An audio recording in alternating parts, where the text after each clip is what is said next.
तो चलिए शुरू करने जा रहे हैं हम यहाँ पे बिना किसी टाइम वेस्ट के। Okay, so let's start, bring it on.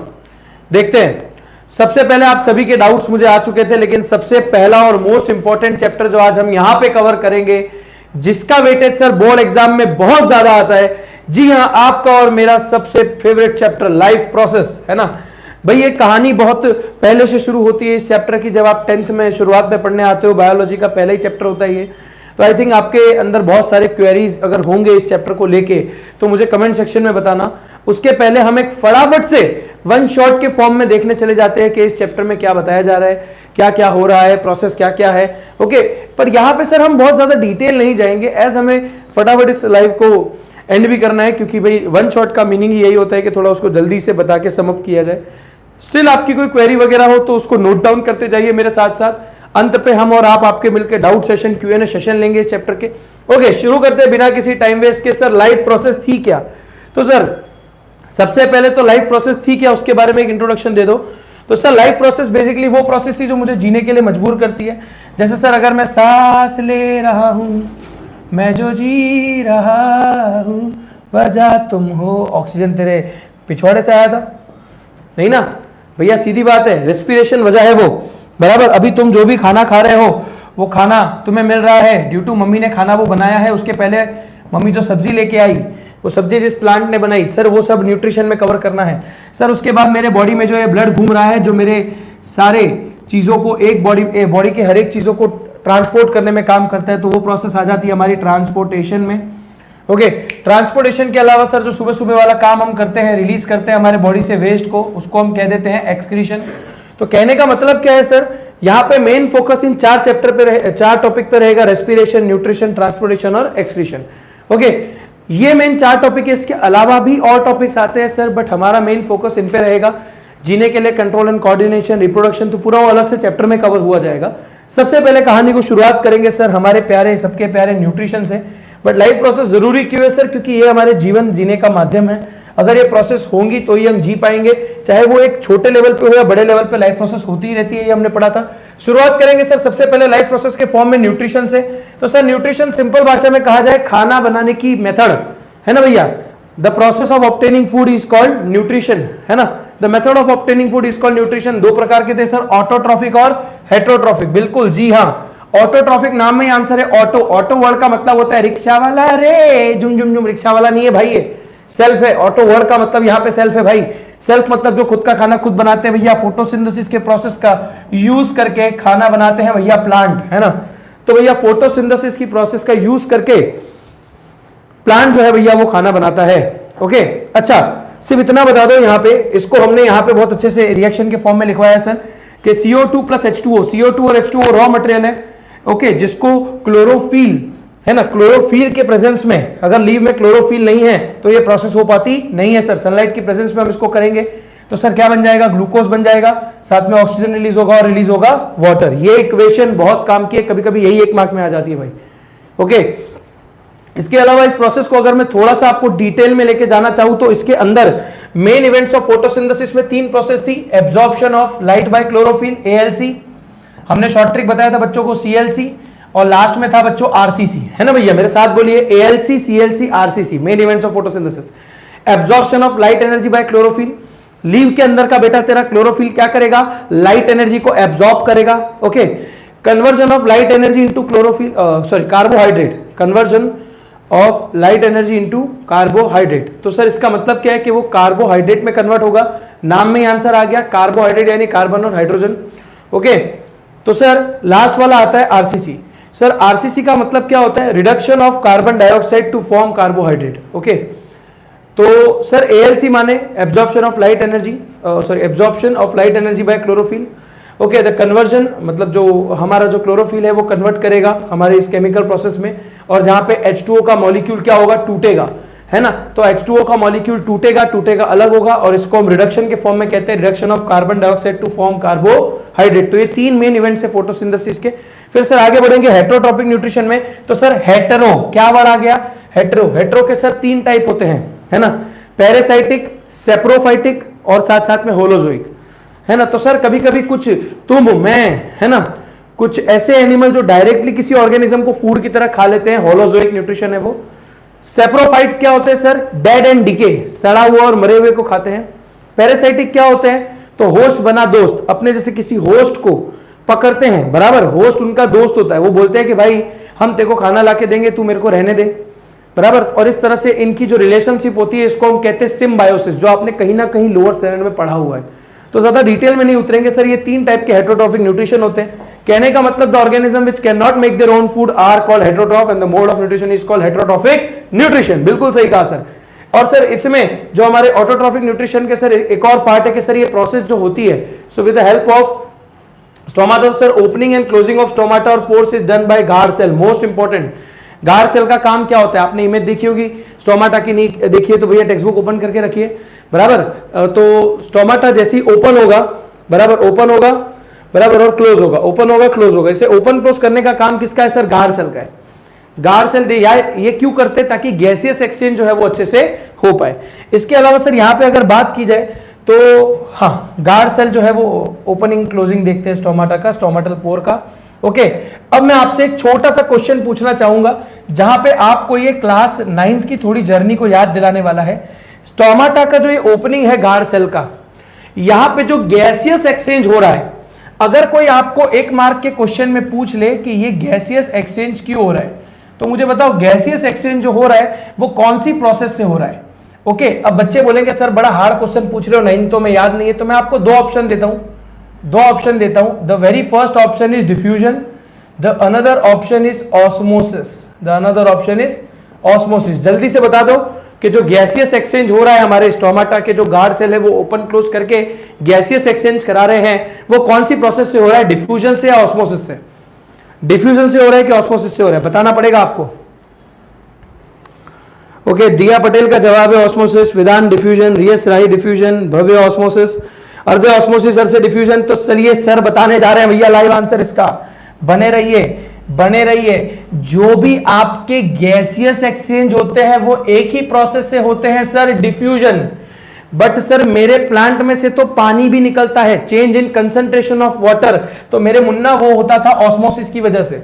Gaseous exchange है तो डिफ्यूजन बोल दे, पानी यानी वाटर मॉलिक्यूल का हो रहा है तो ऑस्मोसिस बोल दे मेरे लाला। ओके, आई होप समझ में आ गया होगा बच्चों को।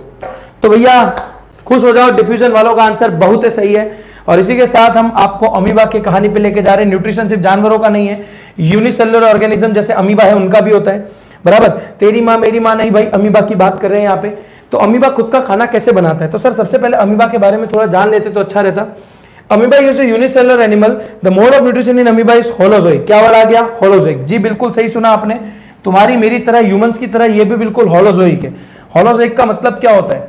होलोजोइक का मतलब होता है डायरेक्टली ऑर्गेनिज्म को एज ए फूड ये क्या कर लेता है? कैचअप कर लेता है। तो सर इसकी प्रोसेस को याद कैसे रखेंगे? इसकी प्रोसेस को याद रखेंगे सर आइडिया से। किससे याद रखेंगे? किससे याद रखेंगे? आइडिया से, है ना। सर जल्दी से आइडिया का शॉर्ट फॉर्म बता दो, है ना भैया। हम तो जियो का यूज करके आइडिया के बारे में पढ़ रहे, ना मुन्ना ना, देख ले। आइडिया माने इंजेक्शन, बोलो मेरे साथ, आइडिया माने इंजेक्शन। इंजेक्शन माने इंजेक्शन नहीं है ये, इंजेक्शन माने इन। पहले फूड को देखा, फूड को ये इन कर लेगा, इन यानी अंदर कर लेगा सर। यहां पे D stand for digestion, D stand for digestion. तुरंत डाइजेस्ट नहीं करेगा सर, बाहर निकाल देगा तो उसको हम बोल देंगे इजेशन, बराबर। तो सर डाइजेशन माने उसको पचाएगा, गैसेस मतलब जो ये एंजाइम रिलीज करेगा अपने अंदर से जो उसको डाइजेशन में हेल्प करेंगे सर। इसके बाद क्या होगा यहाँ पे? ए फॉर एब्जॉर्प्शन, उसका जो भी फूड है वो बॉडी के हर एक पार्ट से एब्जॉर्ब किया जाएगा। फिर यही फूड को वो लेके क्या करेगा सर? अपने उसके अंदर बॉडी रिपेयर डैमेज पार्ट्स को वो रिपेयर करेगा और ग्रोथ के पर्पस में इसको यूज करेगा। तो इसी को हम सर क्या कहते हैं? असिमिलेशन। क्या कहते हैं बच्चों? असिमिलेशन। तो भैया एक सिंपल क्वेश्चन बच्चों के लिए फिर से आ रहा है, फिर से आ रहा है। 7 करोड़ रुपए का नहीं है लेकिन क्वेश्चन तो सर पूछेंगे भैया रिवाइजन कराने के लिए। इंजेक्शन की प्रोसेस में अमीबा जानबूझ के कोई फेक फिंगर लाइक प्रोजेक्शन बनाता है। बता दो उस फेक फिंगर लाइक प्रोजेक्शन का नाम क्या है? फेक फिंगर लाइक प्रोजेक्शन, है ना। फेक फिंगर लाइक प्रोजेक्शन जो वो बनाता है उसका नाम क्या है? बता दीजिए, बराबर। फेक फिंगर लाइक प्रोजेक्शन जो वो बना रहा है उसका नाम क्या है? बता दीजिए, कमेंट में बताइए जल्दी से। यस यस यस, बिल्कुल सही। सबसे पहला जवाब राही जी का है, बिल्कुल सही। बने रहिए एकदम जोरदार तरीके से।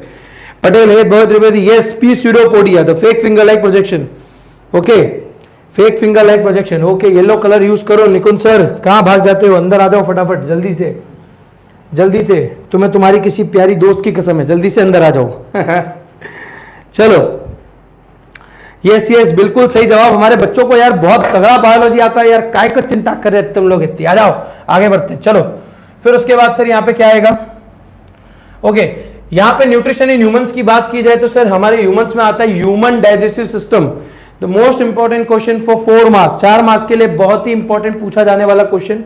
तो सर यहाँ पे अगर हम न्यूट्रिशन इन ह्यूमंस की बात करेंगे ह्यूमन डाइजेस्टिव सिस्टम में, तो सर उसके अंदर सबसे पहले माउथ आ जाता है, ईसोफेगस यानी वो पूरी पाइप जो आपके मुंह से लेके छेक नीचे तक कनेक्टेड है, ईसोफेगस वो पूरा ट्रैक है जहां से आपका फूड जाने वाला है। स्टोमक के अंदर मेन डाइजेशन होगा, small intestine is the main site of absorption, large intestine का भी अपना बड़ा रोल है। सर माउथ क्या करेगा, इनिशिएशन ऑफ डाइजेशन, सबसे पहले ये सर सलाइवा रिलीज करेगा, ओके सर ये सलाइवा क्या करेगा, मेरे फूड के साथ मस्त मिक्स हो जाएगा और वहीं से मेरी डाइजेशन शुरू हो जाती है। सर सलाइवरी एमिलेज है ना, सलाइवा तो भैया एक हार्मोन एक एंजाइम समझ लीजिए, not I can't say hormone, enzyme समझ लीजिए, ये सलाइवा एक एंजाइम है और ये एंजाइम रिलीज कौन करता है, सलाइवरी एमिलेज, ओके जिसके वजह से क्या होता है सर, जो पहले से कॉम्प्लेक्स मॉलिक्यूल होते हैं स्टार्च नाम के बराबर वो शुगर में कन्वर्ट कर दिए जाते हैं, यानी वहीं से आपके फूड को एक तरह से तोड़ना चालू कर दिया जाता है। सबसे पहले ये प्रोसेस होती है माउथ से। तो sir as we can say digestion begins from mouth, as soon as the food enters to oesophagus, after oesophagus the food is carried from the mouth to the stomach, okay through the oesophagus. 1 mark का question फिर से sir पूछने जा रहे हैं, sir stomach से लेके है ना, स्टोमक से लेके नीचे तक जब फूड जाएगा या ईसोफेगस से, अभी भी सुन लीजिएगा मेरा क्वेश्चन, ईसोफेगस से फूड आपका नीचे की तरफ जाता है बाय अ मसल कॉन्ट्रैक्शन, उस मसल का नाम बताइए जो इसमें यूज होती है ना, वो कौन सी मसल है जिसकी वजह से आपका फूड ऐसे नीचे जा रहा है, जल्दी बताइए जल्दी बताइए जल्दी बताइए। पेरिस्लेटिक मूवमेंट है, लाला मूवमेंट नहीं, मसल का नाम बता। पेरिस्लेटिक मूवमेंट तूने सही जवाब दिया है पर मैंने मूवमेंट पूछा ही नहीं लाला, मैंने पूछा मसल बता, कौन सी मसल, कौन सी मसल ऐसा कर पाती थी जल्दी बताइए भैया कोई जवाब ही नहीं आ रहा है, सब एकदम टेक्स्ट बुक निकल के सर खुजा रहे होंगे, आई ये क्या था, ये ऐसा कुछ था क्या। कॉलमनर एनल स्फिंक्टर दिया जी गूगल करना बंद कर दीजिए गूगल करना बुरी बात है, गूगल करना बुरी बात है, पर आंसर आपका करेक्ट है, स्फिंक्टर मसल, क्या बोलते हैं इसे हम, स्फिंक्टर, स्पेलिंग याद रखिए SPHINCTER। स्फिंक्टर मसल्स के इस कॉन्ट्रैक्शन से आपका जो फूड है वो कहां जा रहा है, नीचे, जी बिल्कुल सही, जैसे आप दही को ऐसे नीचे अड़ के निकालते हो वैसी फूड आपका बॉडी के अंदर जो है भैया नीचे जा रहा है, ओके बिल्कुल सही बिल्कुल सही बिल्कुल सही, आता था गूगल नहीं किया, बहुत बढ़िया, ओके तो आप महान है भैया। फिर आइए आगे सर, स्टोमक जो है, स्टोमक रिलीज करेगा गैस्ट्रिक ग्लैंड, उसके पास जो गैस्ट्रिक ग्लैंड है वो रिलीज करेंगे सर 3 बड़े बड़े हार्मोन, सबसे पहला हाइड्रोक्लोरिक एसिड, सर पेप्सिन और सर म्यूकस, है ना। सर अब हाइड्रोक्लोरिक एसिड बड़ा खतरनाक है भैया, स्ट्रॉन्ग एसिड है, तो म्यूकस जो है वो स्टोमक की इनर लाइनिंग है, ये इनर लाइनिंग क्या करती है सर, एसिड को उसकी ओन, मतलब एसिड उस स्टोमक की खुद की ओन सिक्रीशन है, तो उसको सिक्रीट होने से वो क्या करती है, बचाती है, जो सिक्रीट होने से वो क्या करती है, बचाती है। यहाँ पे अभी फिलहाल थोड़ा सा सफाई अभियान चलाना पड़ेगा, ओके ओके ओके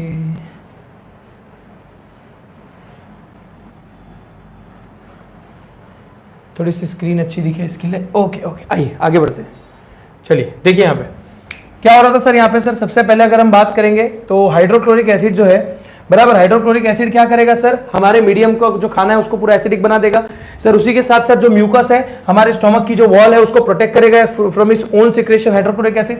पेप्सिन क्या करेगा, पेप्सिन तोड़े प्रोटीन, है ना, पेप्सिन तोड़े प्रोटीन, सबसे पहले तेरे खाने में जो प्रोटीन है वो सबसे पहले पेप्सिन तोड़ेगा, है ना, फिर वो पेप्सिनोजन पॉलीपेप्टाइड्स बनाएगा, ऐसा 12th में पढ़ाया जाता है। ओके, स्मॉल इंटेस्टाइन की बात की जाए sir, it is the main site of complete digestion, तेरे फूड का कंप्लीट डाइजेशन होगा स्मॉल इंटेस्टाइन में। क्वेश्चन भी आता है कि हार्बीवोरस की स्मॉल इंटेस्टाइन सर एक एज कंपेयर टू हमारे जो ये ओमनीवोरस होते हैं उनसे थोड़ी बड़ी होती है, क्यों, क्योंकि कॉम्प्लेक्स मॉलिक्यूल को उन्हें पचाना होता है। बट सर हमारी जो स्मॉल इंटेस्टाइन है एक एडल्ट में कितनी होती है, 5.5 मीटर से लेकर 6.5 मीटर तक बड़ी होती है। ओके, तो ये स्मॉल इंटेस्टाइन में कंप्लीट डाइजेशन होता है। क्यों हो पाता है? क्योंकि सर यहाँ पे सरफेस एरिया ऑफ ऑब्जॉर्प्शन बहुत ज्यादा हो जाता है। Okay, the surface area of absorption in the small intestine is increase by a hair like or I can say finger like projection. चलिए जल्दी से बता दीजिए उस फिंगर लाइक प्रोजेक्शन का नाम क्या है?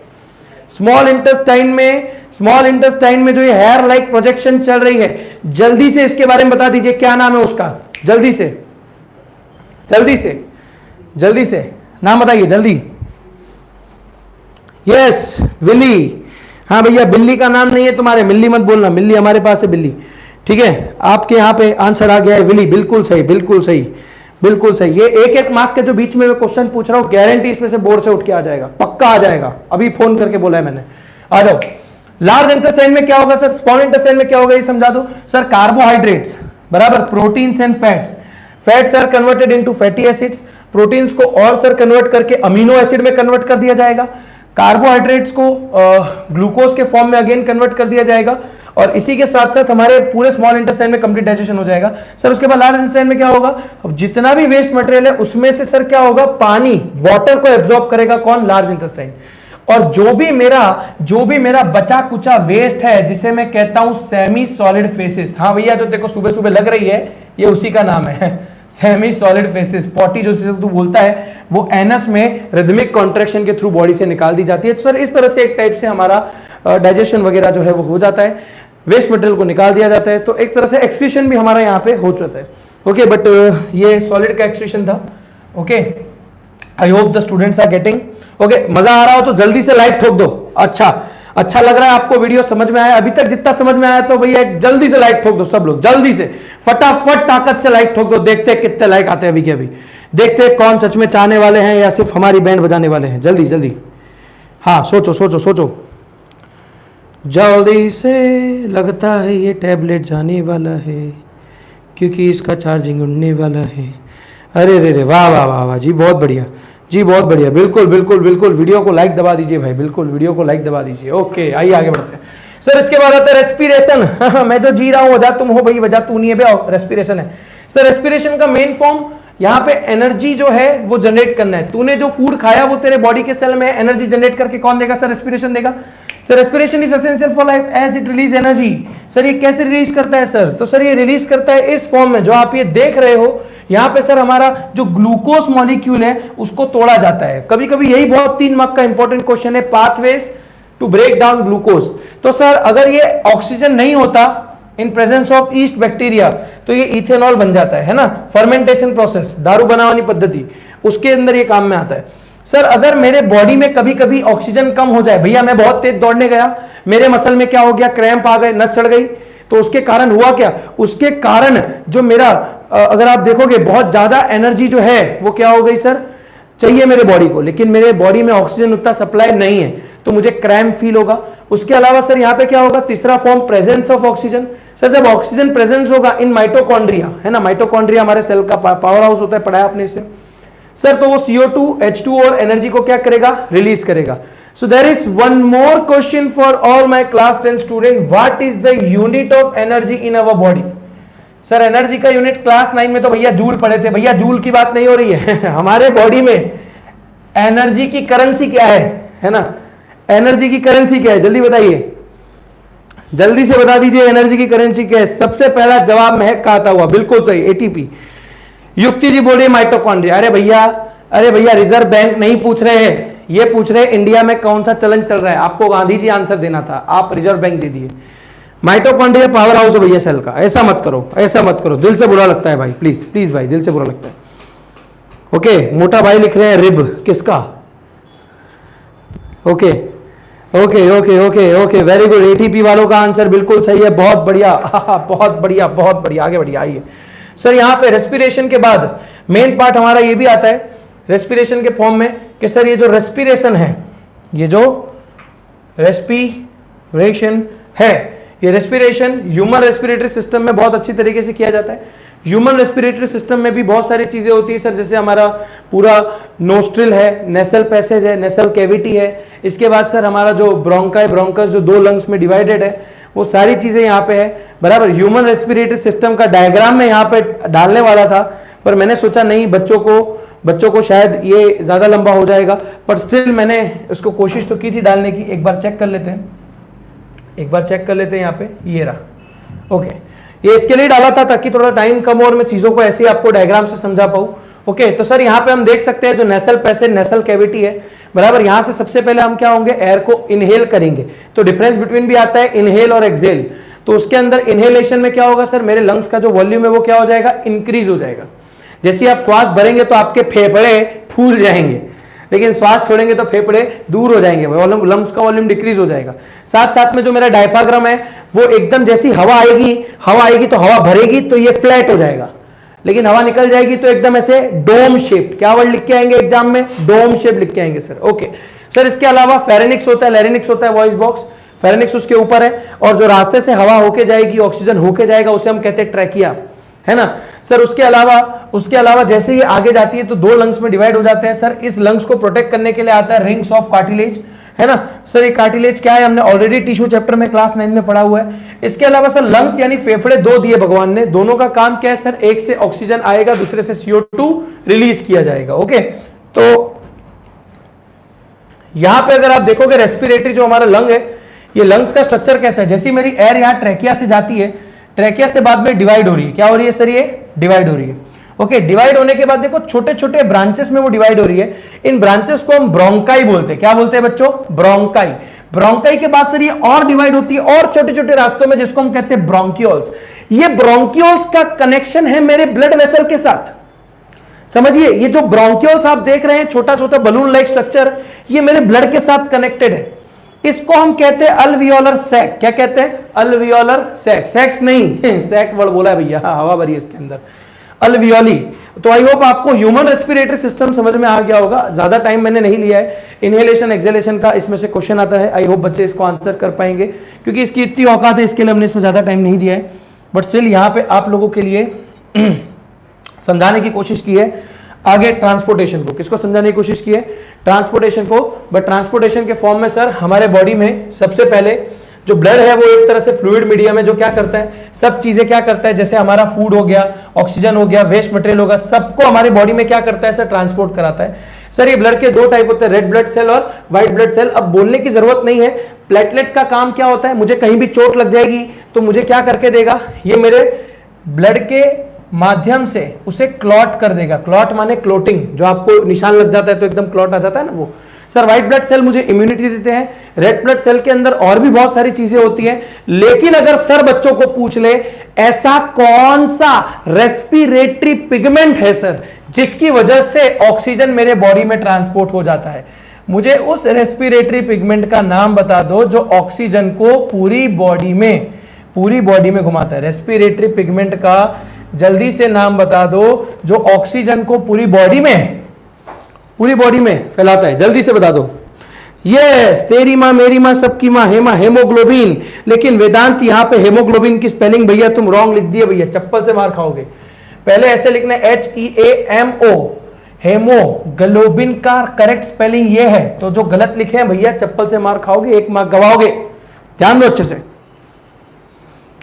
मोटा भाई पूछ रहे ब्रीथिंग और रेस्पिरेशन में डिफरेंस भी है। जी जरूर है।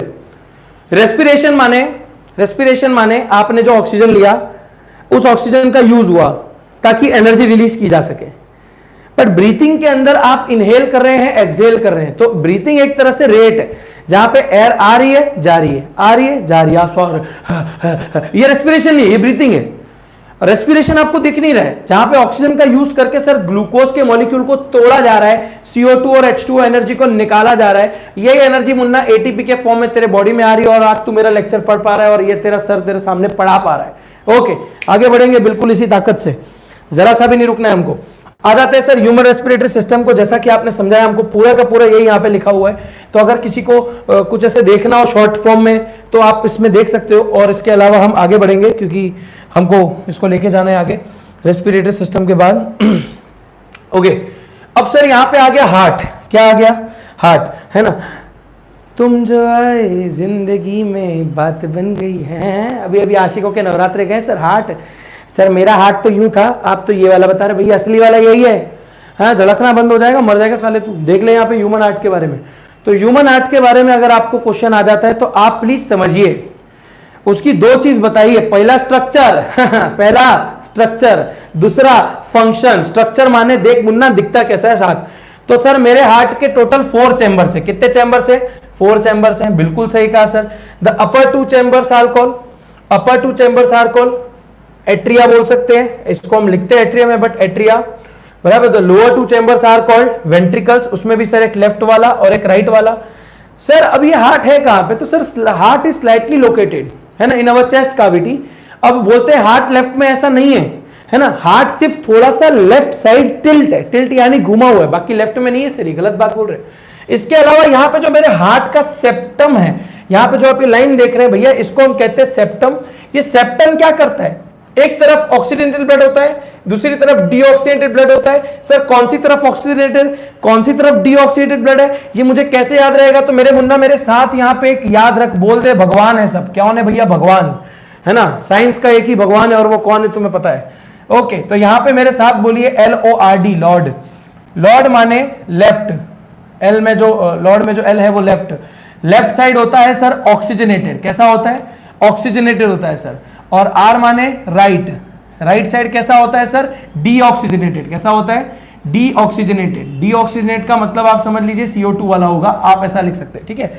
तो भैया लेफ्ट साइड जो होता है ऑक्सीडेटेड ब्लड आता है, राइट साइड जो होता है वो डीऑक्सीडेटेड ब्लड आता है। सर होता क्या है, यहां पे मेरी वेंट्रिकल्स की जो वॉल्स है वो थोड़ी थिक होती है। भैया थिक माने थोड़ी मोटी, क्योंकि तेरे हार्ट को कंटिन्यूसली क्या करना है? पंप करना है, पंप करना है, पंप करना है। सर आप स्ट्रक्चर में एक लाइन खा गए, the human heart as a structure of human fist, है ना, आपकी जो मुट्ठी है उसके बराबर आपका हार्ट होता है, आप ऐसा उसका इतना शेप समझ लीजिए। उसके अलावा क्या होगा सर, यहाँ पे जैसे ही मैं, यह जो मेरी वेंट्रिकल्स की जो वॉल है वो थिक है, थिक माने जाड़ी, थिक माने मोटी, है ना भैया। मोटी वॉल क्यों है? क्योंकि ऐसे थप करके मारेगी और ब्लड ऐसे क्यूम के पंप करके तुम्हारी पूरे बॉडी में जाएगा। अच्छा सर ब्लड सीधा बॉडी में हर एक पार्ट में चला जाएगा ना मुन्ना, ब्लड को ट्रांसफर करना है। क्या ट्रांसफर करना है? ऑक्सीजन। कहां ले जाएगा? लंग्स के पास। तो भैया पहले क्या करेगा, जो ब्लड है पंप होके लंग्स के पास जाएगा, लंग्स के पास जाएगा, लंग्स से भीख मांगेगा, भैया ऑक्सीजन दे दो। जब वो ऑक्सीजन देंगे तो क्या हो जाएगा? ऑक्सीजनेटेड हो जाएगा। कैसा हो जाएगा? ऑक्सीजनेटेड हो जाएगा। ओके, और ऑक्सीजनेटेड होने की वजह से उसके अंदर ऑक्सीजन आ जाएगा। फिर यही ब्लड क्या करेगा? पूरे बॉडी में घूमेगा, पूरे बॉडी में घूमेगा और ऑक्सीजन जो है वो हर एक सेल को देके जाएगा। अरे भैया कुछ लेगा तो कुछ देगा, बिल्कुल सही समझा, कुछ लेगा तो कुछ देगा, या कुछ देगा तो सामने कुछ लेना पड़ेगा, है ना भैया। फल वाला आपके घर के बाहर आया, बोल रहा है लो दीदी फल ले लो। अरे दीदी और जीजा जो है फल तो ले लेंगे, सामने पैसा तो लेना पड़ेगा ना, देना पड़ेगा ना उनको। ठीक उसी तरह से सर ऑक्सीजन अगर देगा तो मेरे ब्लड का वेस्ट मटेरियल यानी CO2 जो है वो लेगा, और जैसे ये CO2 लेगा वापस से ये क्या करेगा सर? लंग्स को ये CO2 दे के आएगा, और फिर जब ये CO2 दे के आएगा तो ये बन जाएगा डीऑक्सीजनेटेड ब्लड। फिर यही डीऑक्सीडेटेड ब्लड वापस से हार्ट के पास जाएगा, बोलेगा मालिक हमें फिर से ऑक्सीजन दे दो, और ये साइकिल कंटिन्यू होती जाती है। अब तू मुझे बता दे कि ब्लड यहां पे कितनी बार हार्ट में गया? हमारे 2 बार। दैट्स वाई हम इस पूरे सर्कल को, पूरे साइकिल को कहते हैं डबल सर्कुलेशन। क्या कहते हैं भैया? Double circulation. आई होप बच्चों को समझ में आ गया होगा कि सर यहां पे डबल सर्कुलेशन के बारे में क्या कहना चाहते हैं। ओके, डबल सर्कुलेशन की ये इमेज आप देख सकते हो। साथ साथ में टेक्स्ट बुक में अगर आपको इस हार्ट में कोई ऐसा डाउट है जो नहीं पता चल रहा है, कुछ लाइन है जो नहीं पता चल रही है, तो मुझे बताइए। बाकी हमारे हार्ट में बहुत ही अच्छे से पल्मोनरी आर्टरी और पल्मोनरी वेन्स का बहुत अच्छा रोल है।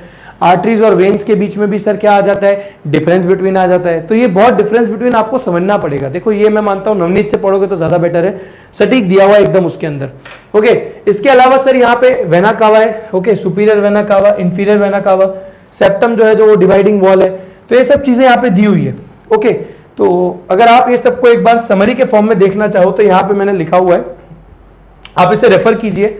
आप इसे रेफर करेंगे, जो मैंने अभी सब कुछ हिंदी में समझाया वो सब इंग्लिश में यहाँ लिखा हुआ है। तो तब तक मैं एक बार कमेंट सेक्शन में डाउट पे नजर मारता हूं। If you are having any doubts my children, please let me know about it, please let me know about it. Any doubts are there my childrens? Any doubts are there?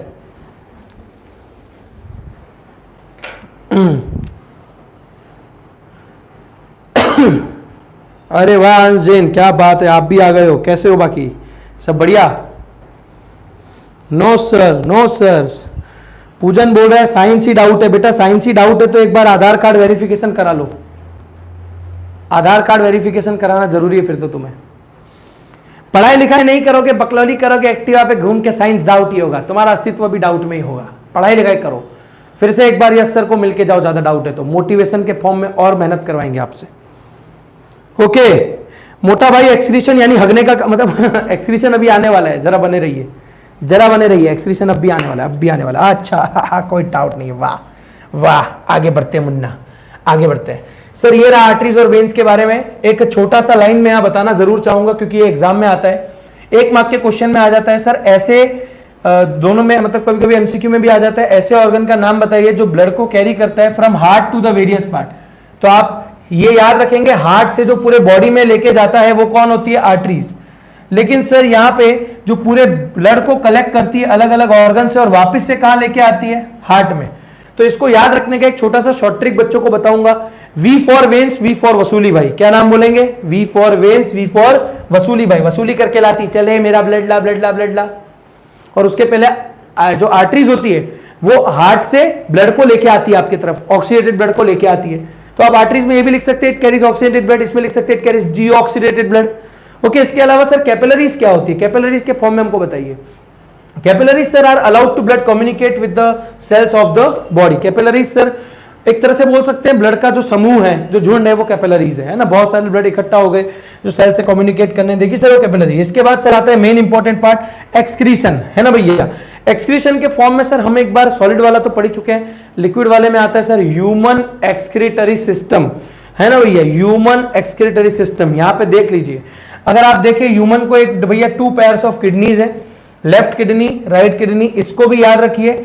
ये वाला जो left वाली जो आप देख रहे हैं बराबर, यहाँ पे जो किडनी है बराबर, यहाँ पे लेफ्ट रेनल वेन है बराबर। इसके अलावा सर यहाँ पे जो यूरेटर है बराबर। अब यूरेटर क्या है सर, किडनी को यूरिनरी ब्लैडर से जोड़ने वाला जो रास्ता मेरे मुन्ना तेरे को दिख रहा है, इसको हम कहते हैं भैया यूरेटर। क्या कहते हैं, यूरेटर। तो sir pair of kidney, pair of ureter, urinary bladder, फिर यूरिनरी ब्लैडर से तेरे को सेंसेशन आता है और तू टीचर से परमिशन मांगता है, मैं आई गो टू वॉशरूम। अरे भैया वही निकल जाएगी क्या, देख तो ले एक बार, सुन ले। यूरिनरी ब्लैडर में क्या होगा, वॉशरूम जो है भैया, मतलब जो टॉयलेट जो है तुमको एकदम ऐसे भर जाएगी, एकदम तुम्हारा जो वेस्ट मटेरियल है बॉडी का वो सारा यही इकट्ठा होता है। और ये कैसे इकट्ठा होता है, तो सर ये किडनी क्या करती है सर, किडनी के बाद बहुत सारे मतलब हम बोल सकते हैं कि जो फंक्शनल यूनिट है नेफ्रॉन, है ना। क्या है सर, किडनी के पास बहुत सारे नेफ्रॉन। अब ये नेफ्रॉन क्या है सर, नेफ्रॉन एक तरह से अगर हम बोलेंगे तो बहुत सारे किडनी के पास जो उसका स्ट्रक्चर है, बहुत सारे फंक्शनल और यूनिट हैं, उसे हम नेफ्रॉन कहते हैं। नेफ्रॉन का शेप आपने देखा था, हमने आपको एग्जाम में भी पूछा था, बोमेंस कैप्सूल, उसके ऊपर जो यू शेप स्ट्रक्चर था ग्लोमेरुलस। ये क्या करेगा, तेरे ब्लड के अंदर तो भैया ग्लूकोज भी है जो अच्छा है, लेकिन सर कुछ वेस्ट मटेरियल भी है जो गंदा है, तो एक तरह से फिल्ट्रेशन का काम करेगा। तो जो अच्छी चीजें हैं वो वापस से आपके ब्लड में चली जाएंगी और जो गंदी चीजें है उसको रोक दिया जाएगा। और फिर बाद में क्या होगा, आपकी जो लार्ज इंटेस्टाइन में बहुत सारा वाटर मॉलिक्यूल था जिसे एब्जॉर्ब किया जा रहा था, फिर उसे यूज किया जाएगा और इस वाटर के फॉर्म में जो वेस्ट मटेरियल है उसको शेड ऑफ कर दिया जाएगा, जो यूरिन के फॉर्म में होता है। तो एक तरह से एग्जाम में अगर बच्चों को बहुत बार डाउट आता है कि यूरिन फॉर्मेशन आएगा तो क्या लिखेंगे, तो यूरिन फॉर्मेशन में आप नेफ्रॉन के बारे में लिख दीजिएगा कि नेफ्रॉन कैसे यूरिन का फॉर्मेशन करता है। बट अगर एग्जाम में आता है एक्सप्लेन ह्यूमन एक्सक्रेटरी सिस्टम, तो मेरे मुन्ना डायग्राम तू बना के आएगा और फिर ये सारी कहानी जो सर ने तुझे अभी बताई है वो तू लिख के आएगा, है ना। तो sir the biological process in with harmful metabolic waste और waste material containing nitrogen, it is a nitrogenous waste, है ना। यूरिन नाम कहां से आया, यूरिन नाम इसके लिए आया क्योंकि उसके अंदर होता है सर यूरिक एसिड। क्या होता है, यूरिक एसिड होता है ना। ओके सर, इसी की वजह से क्या होता है सर, इस प्रोसेस को हम एक्सक्रीशन कहते हैं। Excretion in humans, the human excretory system consist of a pair of kidney, वही जो हमने आपको बताया। Sir the adrenal glands lie on the either side of the vertebral column in the abdomen. अब देखो एब्डोमेन है क्या, बच्चों को कंफ्यूजन होता है सर एब्डोमेन बताइए। देखो आपके कमर से जो नीचे का भाग है, कमर से जो नीचे का भाग है, यहां मत देखना मैं खाली समझा रहा हूं, कमर से जो नीचे का भाग है वो पूरा एब्डोमेन है, वहीं पे आपकी पेयर ऑफ किडनीज लोकेटेड है जहां पे ये फिल्ट्रेशन का प्रोसेस हो रहा है और इस तरह से यूरिन फॉर्मेशन हो रही है। सो लगभग हमने यहाँ पे एक्सक्रीशन को बच्चों को समझाया है बराबर। बट सर ये तो आपने इंसानों का बताया, जानवरों का भी बता देते तो अच्छा रहता। तो सर जानवरों का बता देंगे, तो जानवरों के बताने में सर उसके पहले एक चीज जो यहाँ पे रह जाएगी, सबसे पहले ट्रांसपोर्टेशन इन प्लांट, है ना, कि प्लांट में सब चीजें कैसे ट्रांसपोर्ट होती है। तो सर प्लांट के अंदर ट्रांसपोर्टेशन को कैरीड आउट करने के लिए, यानी कैरी करने के लिए दो चीज होती है, जाइलम और फ्लोएम। जाइलम और फ्लोएम। अब मैं आपको एक सिंपल चीज पूछता हूं, जाइलम अगर वाटर और मिनरल को ट्रांसपोर्ट करता है तो सर उसी तरह से फ्लोएम जो है वो उसके बने हुए फूड फोटोसिंथेसिस को ट्रांसपोर्ट करता है। जाइलम का जो मूवमेंट है वो अपवर्ड ही होगा, फ्लोएम का जो मूवमेंट है वो बोथ द डायरेक्शन होगा। इसके अलावा जाइलम के पास खुद के ट्रैकीड, जाइलम फाइबर है ना, जो आपने टिश्यू चैप्टर में पढ़ा था, कॉम्प्लेक्स टिश्यू अगर आपने पढ़ा हो, प्लांट टिश्यू के अंदर कॉम्प्लेक्स टिश्यू पढ़ा हो, ये सब उसी का पार्ट है सर। इसके अलावा फ्लोएम, फ्लोएम के पास भी phloem fibre, phloem cell, okay. इसके अलावा sir companion cell, sieve tube, sieve cell, ये सब इसका काम क्या करती है, ट्रांसपोर्ट करती है। जो बना हुआ फोटोसिंथेसिस का प्रोडक्ट है यानी जो फूड, उसको ट्रांसपोर्ट करती है। और सर ट्रांसपोर्टेशन के फॉर्म में एक और चीज याद रखेंगे, कभी कभी ट्रांसपोर्टेशन में यहाँ पे जो प्लांट का जो ट्रांसपोर्टेशन है कभी कभी एयर के फॉर्म में भी होता है ना। तो एयर के फॉर्म में सर इसको हम देखेंगे, तो एयर के फॉर्म में जब ये होगा तो स्टोमाटा के थ्रू क्या होगा, डिफ्यूजन की प्रोसेस से निकल जाएगा। बट जो अगर हमारे यहाँ पे ट्रांसपोर्टेशन करना है फूड का या वाटर मिनरल का, तो जाइलम और फ्लोएम देखते हैं। इसके अलावा सर यहाँ पे क्या होगा, aqueous tissue carries water and mineral from the soil, the vascular tissue carry the product of photosynthesis. जो वेस्कुलर टिश्यू की बात की गई है वो फ्लोएम है, जो यहाँ पे एक्वस टिश्यू की बात की गई है वो जाइलम है। इसके अलावा सर अगर हम बोलेंगे, through the pores in capillary wall some of the blood proteins and blood cell escape into the intercellular spaces of the tissue which is form lymph. अब देखो लिम्फ यहाँ पे बीच में डाल दिया गया, जगह नहीं थी इसके लिए, बाकी लिम्फ हमारे अंदर होता है। कभी कभी ये बहुत ही इंपॉर्टेंट क्वेश्चन आता है 3 मार्क में, what is lymph, what are lymphocytes, what are their function. तो sir lymph is a colourless which contain less protein, okay. तो सर वो लिम्फ होता है सर, कभी कभी हमारे जो पोर्स यानी छोटे छोटे होल्स होते हैं कैपिलरीज के, वहां से कुछ ब्लड क्या हो जाता है, एस्केप हो जाता है, बराबर। Proteins and blood cell escape in intercellular spaces, और मेरे स्पेस पे घुस जाता है। आपको पता होगा हमारे सेल के बीच में बहुत सारी स्पेस होती है, 2-2, 3-3 सेल के बीच में, तो सर उस स्पेस में वो घुस जाता है, उसे हम लिम्फ कहते हैं। क्या कहते हैं, लिम्फ। सर इसका काम क्या है, digested food and fat absorbed through small intestine are transported by the lymph. तो ये क्या करेगा, कोई भी चीज जो अटक गई है, जो रह गई है, जो अनडाइजेस्टेड है, तो उसको भी ये डाइजेस्ट करने का काम करता है। एक तरह से ब्लड का सौतेला भाई है लिम्फ, ब्लड का सौतेला भाई है लिम्फ। उसके अलावा सर प्लांट के अंदर एक्सक्रीशन कैसे होगा, तो sir oxygen, excess water, resins and gum are plant extract. Extract माने जिसको बाहर निकालना चाहता है। तो सर ऑक्सीजन मेरे काम का है, रेजिन और गम भी कभी कभी हमारे काम में आ जाता है, फॉर्मेशन ऑफ द पेपर, है ना, दोनों के काम में आ जाता है। एक्सेस ऑफ वाटर भी रिमूव होता है। तो sir the water which is removed from the plant in the form of water vapor, this process is called transpiration। बिल्कुल सही कहा हमारे बच्चों ने, क्या बोलते हैं हम उसको, ट्रांसपीरेशन। ट्रांसपीरेशन। अब ये ट्रांसपीरेशन होता कैसे है, तो आपने तो कभी नारियल पानी पिया ही होगा, है ना, स्ट्रॉ लगा के कभी शेक मेकर का शेक पिया होगा। तो जब आप स्ट्रॉ को करके एयर को सक करते हो, क्या होता है उससे, सर एयर को सक करने से एयर जो होती है ऊपर आ जाती है, एयर सक हो जाती है। तो उतनी एम्प्टी स्पेसेस में जो भी आप पी रहे हो, नारियल पानी, दारू मतलब शेक मेकर का शेक, वो सब क्या होगा, ऊपर आ जाएगा। तो सर ये प्रोसेस जो होती है प्लांट में भी होती है कि वाटर वेपर जो होता है वो रिलीज हो रहा होता है। इसके लिए आप पेड़ के नीचे बैठते हो, आपको ठंडा लगता है, वाटर वेपर रिलीज हो रहा है। तो sir in the water is release from the plant in form of water vapour is called transpiration. और इस प्रोसेस की वजह से आपको कूलिंग फील होता है प्लांट के अंदर, ओके। तो यहाँ पे हमने एक और फॉर्म में लिखा हुआ है कि each basic filtration unit begins with double wall cup leg set called Bowman's capsule. ये आपके लिए लिखा है कि आप इनमें से कोई एक आधा एमसीक्यू बनी जाएगा या 1 मार्क का क्वेश्चन आ ही जाएगा, ओके। तो सर रीनल ट्यूब्यूल्स यानी जो रेनल लेफ्ट रेनल आर्टरी थी जो आपको मैंने बताया था वहां पे किडनी के पास में, तो sir each kidney consist of so many filtration unit which we called nephrons. ये भी 1 मार्क का क्वेश्चन आ सकता है। वुमेन्स कैप्सूल के बाद बहुत सारी कैपिलरीज होती है, फंक्शन वगैरह हमने पढ़ा, बट ये इसके लिए लिखा गया यहाँ पे ताकि आप इनमें से एक समरी के फॉर्म में चीजों को देख लो। ट्रांसपीरेशन अगर आपको देखना है तो ये रहा, बहुत सारा पानी नीचे है वाटर मिनरल में, तो रूट के नोड्यूल में जाइलम के ट्रैकिड्स होते हैं जो उसको खींचते हैं और ऊपर लेके आते हैं, और इस तरह से पानी जो है वो मेरे पूरे प्लांट में मिलता है। ज्यादा पानी हो जाता है तो वाटर वेपर के फॉर्म में रिलीज भी हो जाता है by the process called transpiration. तो आई होप बच्चों को यहाँ पे excretion in plant, transportation in plant, इसमें कोई दिक्कत नहीं होगा। अगर है तो अभी बताइए कमेंट सेक्शन में, जल्दी से बताइए, जल्दी से बताइए।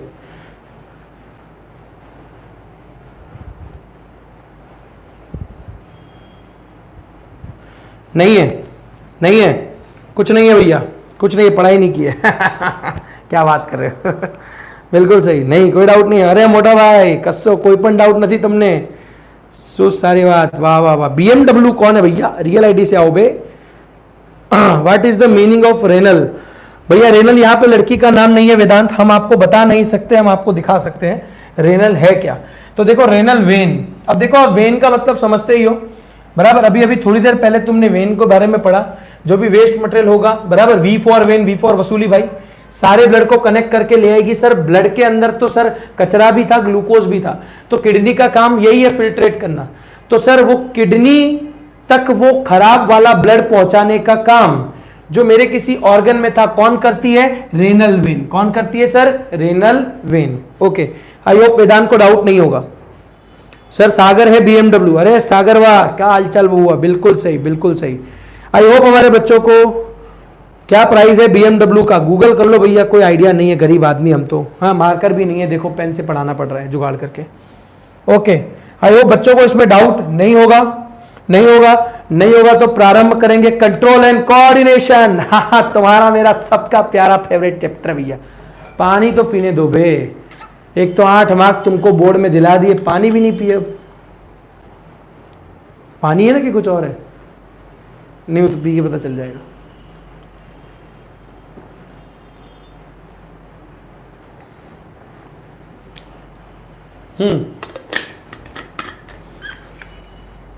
कंट्रोल एंड कोऑर्डिनेशन में आगे बढ़ते हुए जरा बताइए कंट्रोल एंड कोऑर्डिनेशन क्या नाम है चैप्टर का? कंट्रोल एंड कोऑर्डिनेशन है ना।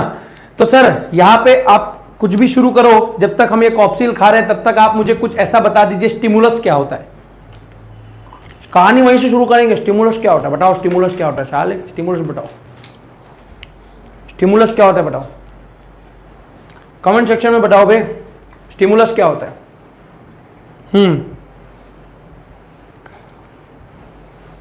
बिल्कुल सही, बिल्कुल सही है ना। तुम तो भैया आराम से बैठे थे, क्लास में आराम से बैठे थे, मौज कर रहे थे, किसी ने आके तुमको टपली, तुम साला किसने टपली मारी? किसने मारी टपली? तो ये हुआ क्या? स्टिमुलस है ना। ज्यादा ठंडी पड़ेगी तो तुम ठंडी लग रही है, ठीक है, स्टिमुलस है। तेरे एक्सटर्नल एनवायरमेंट में जो भी चेंज हो रहा है वो क्या है? स्टिमुलस है भैया, है ना। क्या है वो? स्टिमुलस। तो मेरे मुन्ना तेरे आसपास कोई भी चेंज होगा तू ऐसा बोलेगा हाँ होने दो, जहां पर मानना है मानने दो, ऐसा होने देगा नहीं। तू क्या करेगा? तू उस चेंज को चेंज करेगा और उस चेंज के रिस्पॉन्ड में तेरा जो एक्शन होगा, जो रिस्पॉन्स होगा सर, उसी को हम कहेंगे कंट्रोल एंड कोऑर्डिनेशन। ये कंट्रोल एंड कोऑर्डिनेशन की प्रोसेस है कि तेरे बॉडी ने क्या किया? कंट्रोल किया, फिर बाद में रिस्पॉन्ड किया, कहीं पे कोऑर्डिनेट किया तेरे ऑर्गन्स ने। तो पूरा चैप्टर 2 पार्ट में कंट्रोल एंड कोऑर्डिनेशन। आइए भैया, आइए सबसे पहले sir coordination animal is through the nerves and muscle. दो चीजें यहां पे पार्ट लेंगी sir, nerves and muscle. Nerve word से ही आ गया होगा, नर्व वर्ड से पता चल गया होगा। हम यहां पे बात करने वाले नर्वस टिश्यू, यहां हम बोलेंगे नर्वस सिस्टम की। नर्वस सिस्टम की बात करेंगे तो सर बात जरूर छिड़ेगी हमारे प्यारे तुम्हारे प्यारे न्यूरॉन की। किसकी छिड़ेगी? न्यूरॉन की। तो सर आप हमको पहले न्यूरॉन के बारे में बता दीजिए। सर न्यूरॉन का स्ट्रक्चर यहां पे नहीं लगाए क्या? ये रहा न्यूरॉन। न्यूरॉन को पहले पढ़ते, बाद में आगे सब पढ़ेंगे। पढ़ो न्यूरॉन क्या है सर। नर्वस टिश्यू मतलब अभी जो मैं यहां खड़ा हूं, मेरे मर्जी से खड़ा हूं, ये एक्शन मेरे ब्रेन ने दिया। बट अगर अचानक से मेरे को कोई ऐसे आके यूं कर देगा, आंख में मैं चौंक जाऊंगा बराबर। तो अगर मेरे पीछे कुत्ता पड़ जाएगा तो मुझे भागना पड़ेगा। तो जो मेरे सडन मूवमेंट होते हैं, कभी कभी उनमें स्पाइनल कॉर्ड रिएक्ट करने के लिए बोलती है। जो वॉलंटरी एक्शन है वो बेसिकली आपका माइंड लेगा, इनवॉलंटरी एक्शन स्पाइनल कॉर्ड लेगी। तो सर ये कैसे हो रहा है? उस पूरे ऑर्गन तक वो मैसेज कोई पहुंचा रहे हैं। कुत्ता पीछे पड़ा, तुमने उठा के ऐसे पत्थर ले लिया, साले मारेंगे तेरे को। भाई तू झुका, तूने पत्थर लिया, ये किसने बोला तेरे को? ये मैसेज तेरे इन हाथ की कलाइयों को किसने दिया? किसने दिया? भैया ब्रेन ने दिया। ब्रेन में क्या था sir? Nervous tissue. Nervous tissue के कौन पार्ट थे सर? न्यूरॉन। एक थे भाई? बहुत सारे थे, मिलियंस ऑफ न्यूरॉन थे। इन सबके स्ट्रक्चर मिले तब जाके नर्व बनी, नस बनी। क्या बनी? नस। ओके, बंदी मत कर लेना। हाँ, नर्व बनी, नस बनी। ओके, कॉप्शियल खान दो बे। ओके, थोड़ा सा समझ लेंगे चैप्टर का इसमें, फिर आपको जो डाउट लगे बोलना। आ जाओ। सर ये रहा न्यूरॉन। देखो न्यूरॉन का स्ट्रक्चर बहुत इंपॉर्टेंट है, 2 मार्क में आ जाता है। सर यहाँ पे जो मैं देख रहा हूं ये न्यूक्लियस है, न्यूक्लियस के अंदर साइटोप्लाज्म भी होता है, इसके लिए इसको साइटोन भी कहा जाता है। जो यहाँ पे इसके ब्रांच लाइक स्ट्रक्चर में देख रहा हूं इसमें मैं कहता हूं एक्सॉन, बराबर, सॉरी ये एक्सॉन नहीं है, ये एक्सॉन है, एक्सॉन टर्मिनल, जहां पे सारे एक्सॉन खत्म होते हैं, एक्सॉन टर्मिनल। तो सर इस ब्रांच लाइक स्ट्रक्चर को मैं क्या कहता हूं, डेंड्राइट्स। क्या कहता हूं सर, डेंड्राइट्स, है ना। सर डेंड्राइट्स का काम क्या है, उसके अलावा सर एक्सॉन का काम क्या है। सर ये एक्सॉन एंड हो रहा है तो ये एक्सॉन टर्मिनल है, और ये पूरी की पूरी जो ये जो डेंड्राइट से होती हुई जो रास्ता है जो जा रहा है इसको मैं एक्सॉन बोलता हूं। ओके, जो नर्व एंडिंग है वो एक्सॉन टर्मिनल है। इसके अलावा मेरा एक्सॉन कवर्ड है with a sheet called myelin sheath. क्या बोलते हैं हम इसे, माइलिन शीट। ओके, तो सर एक्सॉन में बेसिकली, सॉरी एक्सॉन क्या, न्यूरॉन में बेसिकली होता क्या है। तो सर डेंड्राइट्स होता है, डेंड्राइट्स। डेंड्राइट्स का काम क्या है, आपके आसपास में कोई भी चेंज हुआ तो वो उस चेंज को लेके जाएगा। चेंज को कैसे लेके जाएगा, केमिकल रिएक्शन शुरू कर देगा। केमिकल रिएक्शन से क्या जनरेट होगा, इलेक्ट्रिकल इंपल्स। फिर तेरे पूरे बॉडी में क्या ट्रैवल होगा, इलेक्ट्रिकल इंपल्स। अगर तूने किसी को देखा, हे पिंटू का लफड़ा माया के साथ देखा, देखा माने लाइट, लाइट माने तेरे आंखों में है फोटो रिसेप्टर। तूने सुना ये टीचर इसकी चुगली कर रही है, कानों से सुना, कानों से सुना यानी कौन सा रिसेप्टर, ऑडिटरी रिसेप्टर होगा। इसके अलावा सर अगर मैं नाक से कुछ सूंघूंगा तो, नाक से कुछ सूंघूंगा तो ऑल्फैक्टरी रिसेप्टर होगा। जीभ से कुछ टेस्ट करके बताऊंगा खट्टा है मीठा है क्या है तो वो क्या होगा, गस्टेटरी रिसेप्टर होगा, बराबर। तो अलग अलग टाइप के रिसेप्टर है। अगर मेरे चमड़ी में किसी ने छुआ, मुझे पता चला किसी ने मुझे छुआ है तो वो टैंगो रिसेप्टर होगा, थिगमो रिसेप्टर भी कहते हैं उसे कुछ रेफरेंस बुक में। तो सर कहने का मतलब क्या है, यहाँ पे ये सारी चीज न्यूरॉन देखेगा। न्यूरॉन क्या करेगा, सबसे पहले डेंड्राइट केमिकल रिएक्शन शुरू कर देगा जैसे कोई चेंज हुआ तेरा एनवायरमेंट में, और उस केमिकल रिएक्शन से क्या जनरेट करेगा, इसका मेन पर्पस क्या, इलेक्ट्रिकल इंपल्स जनरेट हो।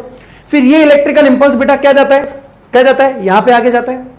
अच्छा, ये न्यूरॉन तो एक है सर, ऐसे बहुत सारे होते हैं, ये न्यूरॉन टू न्यूरॉन ट्रांसफर होता रहता है। बट सर मेरे एक न्यूरॉन और दूसरे न्यूरॉन के बीच में कुछ गैप होता है, उस गैप का क्या नाम है, जल्दी से कमेंट करके बताओ, जल्दी से कमेंट करके बताओ। The gap between one axon terminal, जो मेरा एक्सॉन का टर्मिनल यानी एंड है, और जो दूसरे न्यूरॉन का जो डेंड्राइट है उसके बीच में एक छोटू सा गैप होता है, इस गैप को क्या कहते हैं, जल्दी से कमेंट करके बताओ, जल्दी से कमेंट करके बताओ। यस दिया, बिल्कुल सही,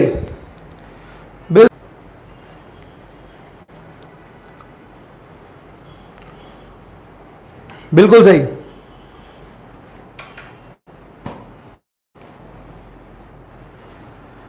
हाँ, ये रहा जी आपका जवाब जो आप लोगों ने दिया, बहुत सही है। यहां पे लिखा भी था हमने, chemical junction between the terminal of one neuron and the dendrites of another neuron is called synapse. Okay sir, इसके बाद हमारे नर्वस सिस्टम को 2 पार्ट में डिवाइड किया गया है, सीएनएस और पीएनएस। सीएनएस माने सेंट्रल नर्वस सिस्टम, पीएनएस माने पेरिफेरल नर्वस सिस्टम। इस सीएनएस के अंदर माइंड आता है, ब्रेन, माइंड अलग है, ब्रेन। इसके अलावा सर ब्रेन के बाद क्या आएगा सर, हमारे पीएनएस में पेरिफेरल नर्वस सिस्टम में आएगा स्पाइनल कॉर्ड। ओके तो सर यहां पे सबसे पहले हमारा ब्रेन जो करता है सर, जो रिस्पॉन्ड करता है, उस रिस्पॉन्स को मेरे मुन्ना हम कहते हैं रिफ्लेक्स एक्शन। क्या कहते हैं सर, रिफ्लेक्स एक्शन। कुछ एक्शंस हमारे कंट्रोल में है लेकिन कुछ कंट्रोल में होते नहीं है। तो सर होगा क्या, हम जो भी हमारे आसपास चेंज को देखेंगे, रिफ्लेक्स माने सडन मूवमेंट, रिफ्लेक्स माने सडन मूवमेंट। अचानक से आप क्या कर रहे थे, थोड़े टाइम पहले, अभी जैसे ठंडी का माहौल होगा तो रात में मोबाइल में पढ़ाई कर रहे थे, रात को मोबाइल में पढ़ाई कर रहे थे, कैसे कर रहे थे, चद्दर ओढ़ के कर रहे थे। अचानक से पता नहीं मम्मी या पापा को आया, अचानक से हमने रिएक्ट करके मोबाइल छोड़ दिया, बंद कर दिया, चुपचाप सो गए, ऐसे डर गए, फट गई हमारी, क्यों, हमने रिएक्ट किया। रिफ्लेक्स मूवमेंट, सडन मूवमेंट, तो सर उसे हम रिफ्लेक्स एक्शन बोलते हैं। क्या बोलते हैं सर, हम उसे रिफ्लेक्स एक्शन बोलते हैं, रिफ्लेक्स एक्शन बोलते हैं। ठीक है, ये रहा रिफ्लेक्स एक्शन। जैसे ही आप किसी हॉट चीज को छूते हो, अब मेरा मानना ऐसा है, ये हॉट चीज कोई नॉन लिविंग है, अगर कोई लिविंग होती तो अगले वाले चैप्टर में पढ़ते हैं। नॉन लिविंग किसी हॉट चीज को अगर आप छुओगे तो आप आपका हाथ पीछे हटा लोगे। तो सर इसमें क्या किया, रिसेप्टर ने काम किया, रिसेप्टर के साथ साथ यहां पे कौन था, सेंसेसरी न्यूरॉन, इसने सेंस किया कि भैया खतरा क्या है, खतरा जल्दी से भैया क्या करो, स्पाइनल कॉर्ड को बताओ, स्पाइनल कॉर्ड को बताओ, भैया ब्रेन तक पहुंचोगे बहुत टाइम हो जाएगा, स्पाइनल कॉर्ड से बताओ। स्पाइनल कॉर्ड तक पहुंचा, स्पाइनल कॉर्ड ने बोला कि नहीं जल्दी से अपना हाथ हटा लो। अब सेंसेसरी नर्व बोलती है भाई मेरा काम तो सेंस करना था, अपना काम बनता बाढ़ में जाए जनता। इसने क्या बोला, सेंसेसरी न्यूरॉन ने, मेरा काम था तेरे तक सिग्नल लाना, अब तेरा जो भी एक्शन है, तेरा जो भी मोशन है, मोशन माने मूवमेंट, वो कौन करेगी, मोटर न्यूरॉन। और उस मोटर न्यूरॉन के पास 2 ऑप्शन है, दो ऑप्शन है, लिख के ले लेना, या तो वो हार्मोन रिलीज करेगी या तो वो मसल को बोलेगी कि तू कुछ एक्शन लगा, दो। तो यहां पे इफेक्टर मसल आएगी, क्या आएगी? इफेक्टर। इस इफेक्टर में सर मसल भी हो सकती है या तो हार्मोन भी हो सकता है। ओके, तो आई होप हमारे बच्चों को समझ आ गया होगा ये। और इसी के साथ आगे बढ़ेंगे हमारे मेन सीएनएस के पार्ट को, human brain. But before that, ये प्लांट के अंदर की ऐसी कोई मूवमेंट होती है? यस। तो प्लांट के अंदर लाइट के सेंसिटिव चीजें होती है, फोटोट्रॉफिज्म, फोटोसिंथेसिस। फोटो माने सनलाइट, सनलाइट की प्रेजेंस में, सनलाइट की प्रेजेंस में प्लांट ग्रोथ हो रहा है, फोटोट्रॉफिज्म। सर कुछ प्लांट ऐसे होते हैं, ऐसे निकलते बाहर है और से लबड़ जाते हैं अर्थ की तरफ ऐसे अट्रैक्ट हो जाते हैं, है ना सर? अर्थ की तरफ कहां हो जाते हैं? अर्थ की तरफ। ये अगर ये उनकी ये रूट से यहां से प्लांट निकला, ऐसे अर्थ की तरफ ऐसे नीचे लबड़ने लगा, मतलब वो अर्थ से प्यार करता है, जियोट्रॉफिज्म। कैसा हो गया वो? जियोट्रॉफिज्म। सर जो मेरी पॉलन ग्रेन है वो जाके उस स्टिग्मा में ओवरी के साथ जाके मिल जाएगी, ये एक टाइप की केमिकल प्रोसेस है सीडलिंग होने की, सीड्स बनाने की, केमोट्रॉफिज्म। सर पानी जहां पे देंगे मेरा प्लांट वहां ग्रो करेगा, रूट्स उसके तरफ बढ़ेंगी, हाइड्रोट्रॉफिज्म, है ना। लेकिन सर कुछ प्लांट्स क्या करते हैं सर? ट्रॉफिज्म एक टाइप की जो ग्रोथ मूवमेंट्स होती है उसको बताता है, लेकिन प्लांट कभी कभी कुछ साला ऐसी मूवमेंट करते हैं जो ग्रोथ के लिए नहीं होती, उसको हम कहते हैं नास्टिज्म। क्या कहते हैं सर? नास्टिज्म। और उसके मूवमेंट को कहते हैं नास्टिक मूवमेंट। क्या कहते हैं सर? Nastic movement. ओके, अब हमारे सीएनएस पे आ गए ह्यूमंस के लिए। तो अकॉर्डिंग टू दैट अगर हम ध्यान से देखें बेटा तो आपको पता चलेगा human brain most important part of the chapter sir, human brain is divided into three main part, forebrain, midbrain, hindbrain। फिर से बोलिए मेरे साथ बैठे बैठे, forebrain, midbrain, hindbrain। forebrain का काम क्या है? Thinking part of the brain. तू जो सोच रहा है, थिंकिंग प्रोसेस है, थॉट चल रही है, एग्जाम में पेपर कैसा आएगा, मैं क्या लिखूंगा, वो सारी थॉट प्रोसेस सर फोरब्रेन कर रहा है आपका। ओके सर, इसके पास क्या है सर? सेरिब्रम, सोचने की शक्ति है ना। तो सोचने की शक्ति जिस पार्ट से हो रही है ब्रेन के, सेरिब्रम। मिड ब्रेन का काम क्या है sir?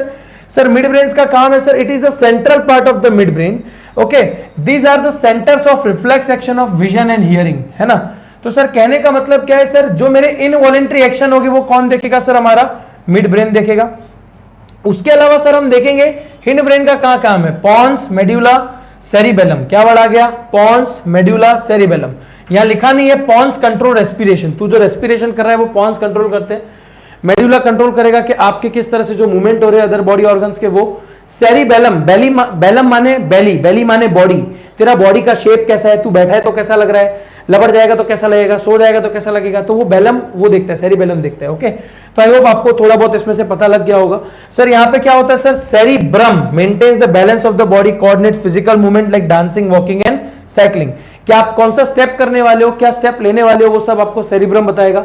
Sir medulla controls the involuntary action like blood pressure, salivation, coughing, sneezing, swallowing, vomiting etcetera, है ना। तो आपकी ये बाकी बॉडी ऑर्गन, अब देखो ये जो इनवॉलेंट्री एक्शन को क्या करेगा, वो देखेगा। ओके, तो इनवॉलेंट्री को एक्शन को देखने का काम भी यही है। मिड ब्रेन का काम को अगर आपको याद रखना है तो इसको एक और फॉर्म से समझ लीजिए, हैन। क्या वर्ड याद रखिए शॉर्ट ट्रिक में? हैन। हैन का मतलब क्या होता है? हेड, आईज और नेक। क्या होता है सर? हेड, आईज और नेक। ओके, तो सर यहाँ पे जो भी आपके रिफ्लेक्स एक्शन होंगे मिड ब्रेन हिंड ब्रेन दोनों ही देखेंगे। बट यहाँ पे मेन चीज जो है सर, अगर ये ब्लड प्रेशर हो गया तो हार्ट जो बीट कर रहा है वो, है ना। अब जो तुम्हारी श्वास ली जा रही है, रेस्पिरेशन, तो ये सब इनवॉलेंट्री एक्शन है जो तेरे कंट्रोल में होते नहीं है, तू चाहे ना चाहे ये प्रोसेस होके रहेगी। तो सर ये हमारे ब्रेन का पार्ट था। आई होप बच्चों को इसमें कोई डाउट होना नहीं चाहिए, बट कभी कभी होता है। So you can ask your doubts if you are having any there, please. Any doubts are there in this topic human brain? Human brain में कोई डाउट है बच्चों को? ह्यूमन ब्रेन में कोई डाउट है? जल्दी से yes, no, no no no no no. वाह वाह वाह वाह वाह, क्या बात है, क्या बात है, क्या बात है, क्या बात है। कोई फालतू की चूचा चप्पन करे तो मैंने बोला हुआ है सर को, उसे लाइव से निकाल दो। We are here to study, okay, only study, it's the final end game, please cooperate. Okay, cerebrum explain. Shreyansh बोला ऐसे सेरिब्रम बताओ बेटा। ये रहा सेरिब्रम, अभी बताया। मेंटेन्स द बैलेंस, आपके बॉडी का पोस्टर, आप बैठे हो तो कैसे बैठे हो, लेटे हो तो कैसे लेटे हो, तो जो बॉडी पोस्टर होगा बेटा वो सेरिब्रम बताएगा। इसके अलावा जो आपकी फिजिकल मूवमेंट होगी, डांसिंग, वॉकिंग, इनसाइड आप समझ लो सेरिब्रम, ब्रम माने बॉडी, है ना। तो बॉडी के अकॉर्डिंग जितनी भी मूवमेंट है बराबर, वो सारी की सारी कौन देखेगा? सेरिब्रम। ओके, सो अगर इसमें डाउट नहीं है बच्चों को, आगे बढ़ेंगे बिल्कुल तेजी से। ओके, तो यहां पे आ जाएगा सर हमारा ह्यूमन ब्रेन का स्ट्रक्चर, जो आपको बनाना यानी बनाना ही है। इसके अलावा सर एक क्वेश्चन सर यहाँ पे पूछने जाएंगे बच्चों से, सर ये क्रैनियम जो है स्कल हमारे ब्रेन को प्रोटेक्ट करता है, इसके अलावा मेरे ब्रेन में कम से कम पूरे दिन में 50,000 शॉर्ट ये जो थॉट्स होते हैं वो आते हैं, 50,000 थॉट आते हैं दिन के, यानी इतने सारे इलेक्ट्रिकल इंपल्स जो है मेरे बॉडी में जनरेट होते हैं, बट फिर भी मेरे बॉडी को कोई ऐसा फ्लूइड है जो शॉक से बचाता है। उस फ्लूइड का नाम बताइए जो मेरे ब्रेन को शॉक से बचाता है, प्रिवेंट्स फ्रॉम शॉक, शॉक से जो प्रिवेंट करता है एक ऐसा फ्लूइड है मेरे ब्रेन में, उसका नाम बता दीजिए बच्चों, जल्दी से नाम बता दीजिए, देखते हैं क्या नाम है उसका, बच्चों को पता है कि नहीं। मीनिंग्स तो बेटा वो वॉल है मेरे ब्रेन की जो अलग करती है, बराबर, जो एक टाइप की मसल फॉर्मेशन करती है, वो मीनिंग्स है, बराबर। पेरिकार्डियम फ्लूइड, गलत जवाब, जोरो जो भी है बेटा गलत जवाब है, आपका गलत जवाब है। कोई जल्दी से सही जवाब दे दो, गूगल मत करना, मां कसम है तुम सबको, गूगल मत करना, जवाब दे दो।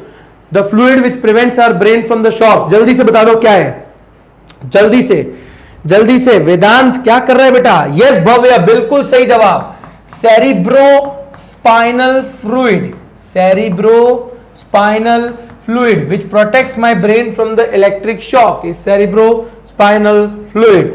करेक्ट आंसर भव्य के लिए भैया जोरदार तालियां, भैया लिख लो, 1 मार्क के लिए क्वेश्चन आ सकता है।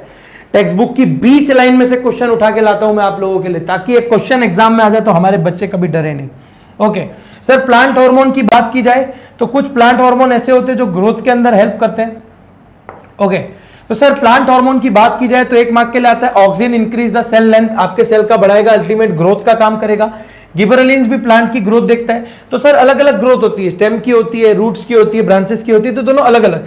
ये सेल की ग्रोथ देखेगा, उसको डिवाइड करेगा फर्दर। तो सेल डिवीजन कौन देखेगा? एक तरह से अगर हम देखेंगे तो वो साइटोकिनिन देखता है। कौन देखता है? साइटोकिनिन। सेल की लेंथ कौन देखता है? ऑक्सिन। ग्रोथ कौन देखता है? गिबरेलिन्स। कौन देखता है? गिबरेलिन्स। सर प्लांट ग्रोथ का इनहिबिटरी कौन है? इनहिबिटर का मतलब होता है सर ग्रोथ को रोकना। कैटलिस्ट 2 टाइप के होते हैं, एक जो बढ़ाएगा वो प्रमोटर, जो गिराएगा वो इनहिबिटर। जैसे तेरे दोस्त हैं, पढ़ने बैठाएंगे, ग्रुप स्टडी कराएंगे, पेपर सॉल्व कराएंगे, प्रमोटर। रात को मुंबई चाय पिलाने लेके जाएंगे, घुमाने लेके जाएंगे, गेड़िया मारने ले जाएंगे, भैया इनहिबिटर, तेरी ग्रोथ को रोक रहे हैं। समझ जाए इस बात से। ओके हार्मोन सर एनिमल्स यानी तुम्हारी बात हो रही है। गारंटी लिख के ले लो, आपके बोर्ड के क्वेश्चन गारंटी कम से कम 2 मार्क्स का क्वेश्चन इस पूरे टेबल में से आएगा। ले लो लिख के। सर ग्रोथ हार्मोन कौन है तेरी बॉडी में? पिट्यूटरी ग्लैंड, जो ग्रोथ हार्मोन रिलीज करता है। ये क्या करते हैं sir? Stimulate growth in all organ. तेरे जो जितने भी ऑर्गन्स हैं, लेग, हैंड, ये सब की ग्रोथ हो रही है सर किसकी वजह से? पिट्यूटरी ग्लैंड की वजह से। वो क्या रिलीज कर रहा है? Growth hormone. Sir thyroid gland जो है वो एक हार्मोन रिलीज करता है जिसका नाम है थायरोक्सिन। क्या नाम है मेरे बच्चों? थायरोक्सिन, जो क्या रेगुलेट करता है sir? Metabolism for the body growth. Metabolism का मतलब क्या है? तुमने अगर अच्छा खाना खाया तो ग्रोथ और अच्छी करेगा, कम खाया तो कम करेगा, तो उसको मेटाबॉलिक रेट कहते हैं। वो आपके खाने पे डिपेंड करते हैं। थायरोक्सिन उसको देखेगा, थायराइड ग्लैंड। ओके फ्रॉक्स के अंदर भी जो साइज बढ़ता है वो इसी की वजह से बढ़ता है। दूसरा insulin is release by pancreas. किससे रिलीज होगा सर? ये pancreas release insulin which regulate the blood sugar level, है ना। तो क्वेश्चन आ सकता है कि अगर कोई डायबिटिक पेशेंट है, वो इंजेक्शन ले रहा है, तो वो किसका होगा? इंसुलिन का। तो उसके बॉडी में शुगर लेवल बढ़ रहा है तो इंसुलिन रिलीज होता है। लेकिन अगर इंसुलिन रिलीज होना बंद हो जाता है तो मेरे मुन्ना तुम्हें फिर इंजेक्शन चालू करनी पड़ती है, डायबिटिक पेशेंट बन जाते हो। ओके सर मेरे बॉडी में जो मेरे एब्डोमेन के बाहर है ना, मेल में बात करूं तो आपकी बॉडी से बाहर कुछ है, एक जिससे आप वॉशरूम कर रहे हो, वॉशरूम के अलावा नीचे जो 2 चीज जो लटक रही है वो पूरी बाहर है। उस बाहर वाली चीज को हम कहते हैं स्क्रॉटम। क्या कहते हैं? स्क्रॉटम। तो वहां जो लटक रहे हैं बेटा वो टेस्टिस है। हाँ गोटे मत बोलना, टेस्टिस है। टेस्टिस क्या करेंगे सर? एक हार्मोन रिलीज करेंगे, टेस्टोस्टेरोन, मर्दानगी का लेवल बढ़ाएंगे, है ना। सर देखो ये क्या करेंगे sir? Development of male organ, है ना, स्पेशली मेल सेक्स ऑर्गन्स को जो बढ़ावे देने का काम है। तेरी प्यूबर्टी की एज पे जो तू छलक रहा है, फुदक रहा है, उछल रहा है, it is due to testosterone. Sir ovaries क्या रिलीज करेगी? ओवरीज रिलीज करेगी ऑयस्ट्रोजन। क्या रिलीज करेगी सर? ऑयस्ट्रोजन रिलीज करेगी। सर ये क्या रेगुलेट करेगा सर? फीमेल सेक्स ऑर्गन और मेंस्ट्रुअल साइकिल। मेंस्ट्रुअल साइकिल पहली बार हिट होती है प्यूबर्टी पे, जिसको हम आगे ये रिप्रोडक्टिव चैप्टर में पढ़ रहे हैं। एड्रेनलिन क्या रिलीज करेगा सर? एड्रेनलिन एक हार्मोन है जो तेरे को बोलता है या तो तू लड़, आइदर यू फाइट, और आइदर यू फ्राइटन्ड, फ्राइटन्ड यानी भाग जा, डरपोक, कायर, तो तुझे लड़ना है यानी फाइट करना है, एनिमल पिक्चर में रणबीर कपूर के जैसे भाग जाना है दुम धमाके, अजब प्रेम की गजब कहानी में जैसे। तो दोनों ही ऑप्शन तेरे पास अवेलेबल है। एड्रेनलिन है ना, तो एड्रेनलिन कौन रिलीज करेगा? Adrenal gland. उसके अलावा सर रिलीजिंग हार्मोन्स, तो sir stimulate pituitary gland to release hormones. तो सर ये एंडोक्राइन ग्लैंड का काम होता है यहाँ पे, कि जो क्या करेगा, पिट्यूटरी ग्लैंड को बोलेगा ए भाई तू जल्दी जल्दी कर। ये सारे एंडोक्राइन ग्लैंड के ही पार्ट है। तो मेन यहां से जो मैंने आपको टेबल बताया, 2 मार्क का क्वेश्चन यहां से जरूर आएगा। और इसी के साथ हमारे चैप्टर को हम खत्म कर चुके हैं। बट स्टिल यहाँ पे आप देख लो कि कौन से ग्लैंड कहाँ होते हैं। पिट्यूटरी ग्लैंड हो गया, हाइपोथैलेमस हो गया, ये ऊपर है, थायराइड ग्लैंड नीचे की तरफ है आपके गले में, नेक के पास, थाइमस है सर, ओके। इसके अलावा पैनक्रियास जो होता है, इसकी लोकेशन आपने ऑलरेडी ह्यूमन डाइजेस्टिव सिस्टम में देखी थी। एड्रेनल ग्लैंड भी ठीक उसके पास ही है। टेस्टिस वाला जो है वो नीचे है, यहाँ पे फीमेल में ओवरी वाला जो है वो नीचे है। तो लगभग सेम है, खाली टेस्टिस और ओवरी का फर्क है, ओके। तो यहाँ पे आई थिंक बच्चों को कोई डाउट नहीं होगा। मैं यहाँ लास्ट एक बार पूछ लेता हूँ फिर से, क्या कोई डाउट है हमारे बच्चों को इन चैप्टर्स में? क्या कोई डाउट है? ग्लिच हुआ।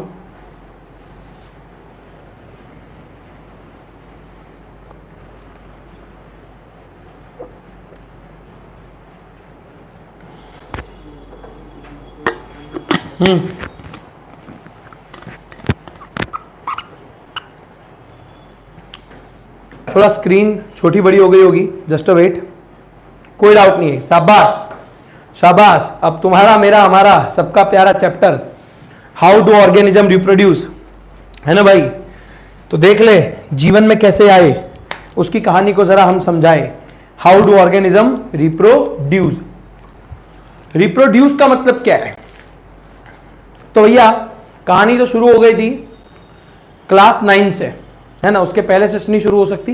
क्लास 9 से हाउ डू ऑर्गेनिज्म रिप्रोड्यूस। अब देख भाई, तेरे जीवन का अस्तित्व खत्म हो जाता अगर ये प्रोसेस नहीं होती तो मैं हम सब एक टाइम पे खत्म हो जाते अगर ये प्रोसेस नहीं होती तो रिप्रोडक्शन होता क्या है सर? अपने ही जैसी और प्रोजेनीज बनाना, अपने ही जैसे और गधों को, मतलब सॉरी ऑफस्प्रिंग को बनाना, पैदा करना, है ना। तो उस प्रोसेस को हम कहते हैं रिप्रोडक्शन। और ये क्या होती है सर? अलग अलग होती है। यूनिसेलुलर लेवल पे, यानी जहां पे एक सिंगल ऑर्गेनिज्म होती है वह अलग होती है, हमारे मल्टी सेलुलर में अलग होती है। तो जहां पे बहुत सारे पैटर्न आप देखते हो कि इंसान का बच्चा इंसान है, गधे का बच्चा गधा है, कुत्ते का बच्चा कुत्ता है, ये सारी ट्रेट्स होती है। ट्रेट्स माने कुछ ऐसी हैबिटुएट, कुछ ऐसा स्ट्रक्चर जो सब में कॉमन पाया जाता है। तो इंसान का बच्चा इंसान होगा, 2 कान वाला, 2 आंख वाला, है ना, 1 नाक वाला। तो वो ये सब चीजें ट्रेट्स डिफाइन करेंगी। तो कहने का मतलब क्या है सर यहाँ पे कि रिप्रोडक्शन जरूरी है। इसके अलावा रिप्रोडक्शन ने किया क्या? मल्टी सेलुलर ऑर्गेनिज्म जैसे तू और मैं है, इसने रिप्रोडक्शन में क्या किया? बहुत ही बड़े लेवल पे, बड़े पैमाने पे इसने किया क्या सर? हमारे अंदर बहुत सारे चेंजेस लाए। तो उसको एक बहुत ही छोटी सी झलक में चीजों को समझेंगे, क्योंकि इंपॉर्टेंट चैप्टर है, बट आप सबका फेवरेट चैप्टर है।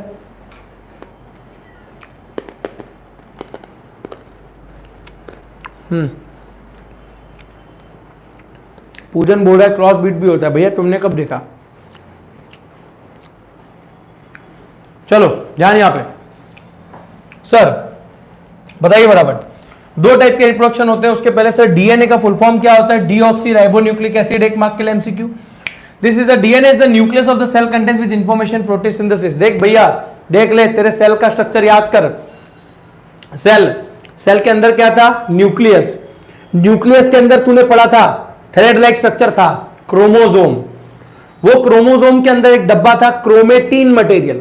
और इस क्रोमेटीन मटेरियल के अंदर होता है बेटा डीएनए, डीऑक्सी राइबोन्यूक्लिक एसिड। जो तेरे जैसे इंसान किया जो भी आप ऑर्गेनिज्म देखते हो आप अपने आसपास, उसका एग्जैक्ट कॉपी होता है, ब्लूप्रिंट होता है डीएनए। ओके, तो सर यहाँ पे सेक्सुअल रिप्रोडक्शन का मतलब होता है जहां पे 2 पेरेंट इन्वॉल्व होंगे, एक मेल और एक फीमेल होगा, 2 अलग अलग सेक्सेस वाले होंगे। ओके, असेक्सुअल रिप्रोडक्शन में एक सिंगल पेरेंट इन्वॉल्व होता है। इसके अलावा सर बहुत सारे यूनिसेलुलर असेक्सुअल रिप्रोडक्शन को अपनाते हैं, जबकि हम लोग सेक्सुअल रिप्रोडक्शन को अपनाते हैं। ओके, फिर sir methods of asexual reproduction जो मोस्ट इंपॉर्टेंट है, फिजन। फिजन नाम के मतलब होता है बेटा तोड़ना। तो अगर आप एक न्यूक्लियस को तोड़ोगे तो न्यूक्लियर फिजन कौन करता है? अमीबा करता है ना, लेशमेनिया करता है। इसके अलावा हाइड्रा भी करता है बडिंग में। और इसके अलावा सर कभी कभी मल्टीपल फिजन होता है कि एक ही टाइम पे पूरा न्यूक्लियस इतने पार्ट में डिवाइड हो गया। तो मल्टीपल फिजन कौन करता है मैं पूछूंगा नहीं आपसे, सीधा बता रहा हूं, प्लाज्मोडियम। कौन करता है? प्लाज्मोडियम। ओके, सर यहाँ पे मल्टीपल फिशन होता है, प्लाज्मोडियम करता है प्रोजेनी और dotted cells called polymorphism. Okay, इस वर्ड को जरा याद रखिएगा sir. Another single called organism like malaria parasite, जो मच्छर होते हैं, जो प्लाज्मोडियम होते हैं, ये अपने आप को कंटिन्यू डिवाइड करते हैं बहुत सारे पार्ट में। तो सर होता क्या, बहुत सारे ऑफस्प्रिंग आ जाते हैं इनके। तो भाई देख, एक होता है पेरेंट, पेरेंट के जो बच्चा है उसको बायोलॉजी में कहते हैं या तो प्रोजेनी या तो ऑफस्प्रिंग। ओके सर, फ्रेगमेंटेशन का मतलब क्या होता है सर? फ्रेगमेंटेशन का मतलब ये होता है कि आप उसको फ्रेगमेंट कर रहे हो। फ्रेगमेंट वर्ड में आंसर है फ्रैक्शन। क्या वर्ड आएगा? फ्रैक्शन। फ्रैक्शन का मतलब क्या है? Spirogyra usually develops fragments into the small fragments. Okay, spirogyra का स्ट्रक्चर अगर आपने देखा हो तो गाला पेपर में दिया हुआ था बहुत अच्छे से। ऐसे लग रहा था कि फूल है, पर फूल के ऊपर जो आप देखते हो भंवरा टाइप, वो स्पोर्स होता है। क्या होता है? स्पोर्स। और स्पाइरोगायरा का जो स्ट्रक्चर है एक बार जरा उसको अच्छे से ऑब्जर्व करना। ओके सर, रीजनरेशन का मतलब क्या होता है? Regeneration is not considered in asexual reproduction. Actually इसमें ह्यूमन इन्वॉल्वमेंट चाहिए होती है, बट स्टिल आपको पढ़ाया जाता है। रीजनरेशन का मतलब क्या है sir? Some simple animal like hydra and planaria, ये क्या करते हैं सर? खुद को अपने आप को डिवाइड कर लेते हैं पीसेस में, और फिर इनका हर एक पीसेस एक इंडिविजुअल ऑर्गेनिज्म में कन्वर्ट हो जाता है, जिसे हम क्या कहते हैं सर? रीजनरेशन। ओके, इसके बाद अगर आप देखोगे तो बाइनरी फिजन अमीबा में कुछ इस टाइप का दिखता है। जो मल्टीपल फिजन जो आपने पैरासाइट यानी जो मच्छर और प्लाज्मोडियम में बोला, वो कुछ इस टाइप का दिखता है। तो ये स्ट्रक्चर आपको बताया गया कि पहले एक न्यूक्लियस था, दोनों में सबसे पहले दो डॉटर न्यूक्लियाई बने, दो डॉटर न्यूक्लियाई सेपरेट हुए, सेपरेशन को तूने बोल दिया न्यूक्लियर फिजन। न्यूक्लियस अलग हुआ ना सर, इसके लिए न्यूक्लियस फिजन बोलते हैं। बाइनरी वर्ड तब लगाते हैं जब दो फिजन हुआ, दो यानी दो पार्ट में सेपरेट हुआ, बाय माने दो। इसके अलावा सर एक होता है बडिंग। बडिंग में क्या होता है सर? ब्लड, ये जो ब्लड नहीं होगा बड होगा, हाइड्रा। तुमने अगर आलू देखे हो, तुमने अगर आलू देखे हो, आलू है ना, सोने से आलू, राहुल गांधी की बात नहीं हो रही है, बड। अगर आपने देखा हो कुछ आलू ऐसे आते हैं जिनके ऊपर छोटा सा उसका छोड़ होता है, वो रह गया होता है, तो सर उसको हम बड बोलते हैं। और ये बड आगे जाके पूरे एक इंडिविजुअल प्लांट में ग्रो हो जाता है with a process called budding. Okay sir, तो भैया बडिंग माने तू मेरा दोस्त है, छोटा सा दोस्त होता है, एक दिन पूरा ऑर्गेनिज्म बन जाता है, बडिंग। फिर इसके बाद आता है वेजिटेटिव प्रोपोगेशन। तो सर कभी कभी क्या होता है, कुछ प्लांट्स के जो पार्ट होते हैं like root, stem, leaves grows under suitable favourable condition to represent new plant which is called vegetative propagation. जैसे कॉलरबी, काले, कॉलीफ्लावर, आप देखते हो ये सारी वाइल्ड अलग अलग टाइप है, इसको वेजिटेटिव प्रोपोगेशन कहते हैं। कुछ प्लांट के अस्तित्व ना खत्म हो जाए, इसके लिए हमने उनके कुछ पार्ट्स को क्या कर दिया, ले लिया, है ना। जैसे किसी की स्टेम ले ली, है ना, जैसे किसी का हमने रूट ले लिया। अगर आप देखो अदरक के केस में, तो अदरक क्या है सर? आपको लगेगा अदरक तो जमीन में उगती है तो रूट है, नहीं, लेकिन वो स्टेम है। पोटैटो भी जमीन के नीचे उगता है, आपको लगेगा रूट है, लेकिन नहीं, वो तो स्टेम है। तो वेजिटेटिव प्रोपोगेशन का सिर्फ इतना मतलब है, इसको दो पार्ट में समझो। जैसे मान लो आलू था, अब आलू का तो जैसे हमने एक एग्जांपल दे दिया बर्ड के फॉर्म में, ऐसे अगर आप एक प्लांट को समझो, एक प्लांट ऐसा है जिसकी कोई सीड नहीं है, तो मैंने क्या कर दिया, उस प्लांट का एक छोटा सा पार्ट ले लिया, जिसे बायोलॉजी में कहते हैं मेरे मुन्ना प्रोपोगेल। उस प्रोपोगेल को जब मैंने अलग से उगाया, तो सर एक पूरा नया इंडिविजुअल प्लांट आ गया। मैंने प्रोसेस का नाम दे दिया वेजिटेटिव प्रोपोगेशन। तो आई होप आपको वेजिटेटिव प्रोपोगेशन समझ आ गया होगा। Sir vegetative propagation techniques like grafting, layering, कभी कभी उसको ग्राफ्टिंग कर दो, लेयरिंग कर दो, cultivation of many plants like sugar cane, rose, grape and agriculture. अब ग्रेप यानी अंगूर का कोई सीड नहीं होता, तो उसका या तो एक लेयर काट दो, या तो उसको बीच में से काट के ऐसे उसको फिर वापस से उगाने की कोशिश करो। शुगर केन में भी सेम प्रोसेस है। तो सर वेजिटेटिव प्रोपोगेशन के कुछ एग्जांपल दिए हुए हैं। इसके अलावा formation of second cell. Okay sir, rhizopus नाम का जो फंगस होता है, बराबर, rhizopus, this method is also called second atom formation. इसका मतलब क्या होता है सर? राइजोपस यहाँ पे अपने ही जैसा दूसरा ऑर्गेनिज्म बना लेता है। तो ये आपके लिए एक एक्स्ट्रा नॉलेज के हमने यहाँ पे बताया था, ताकि अगर ऐसा कुछ आए तो आप उसको समझ पाओ। इसके अलावा सर एक और चीज यहाँ पे आ जाती है, सेक्सुअल रिप्रोडक्शन, जो मोस्ट इंपॉर्टेंट पार्ट है इस चैप्टर का। और सेक्सुअल रिप्रोडक्शन हमने अभी अभी खत्म किया, बट मुझे लगता है बच्चों को इसमें डाउट होना नहीं चाहिए। आई थिंक और सेक्सुअल में कोई डाउट हो तो एक बार बोल दो मुझे, यस और नो, जल्दी जल्दी बताए इसके लिए।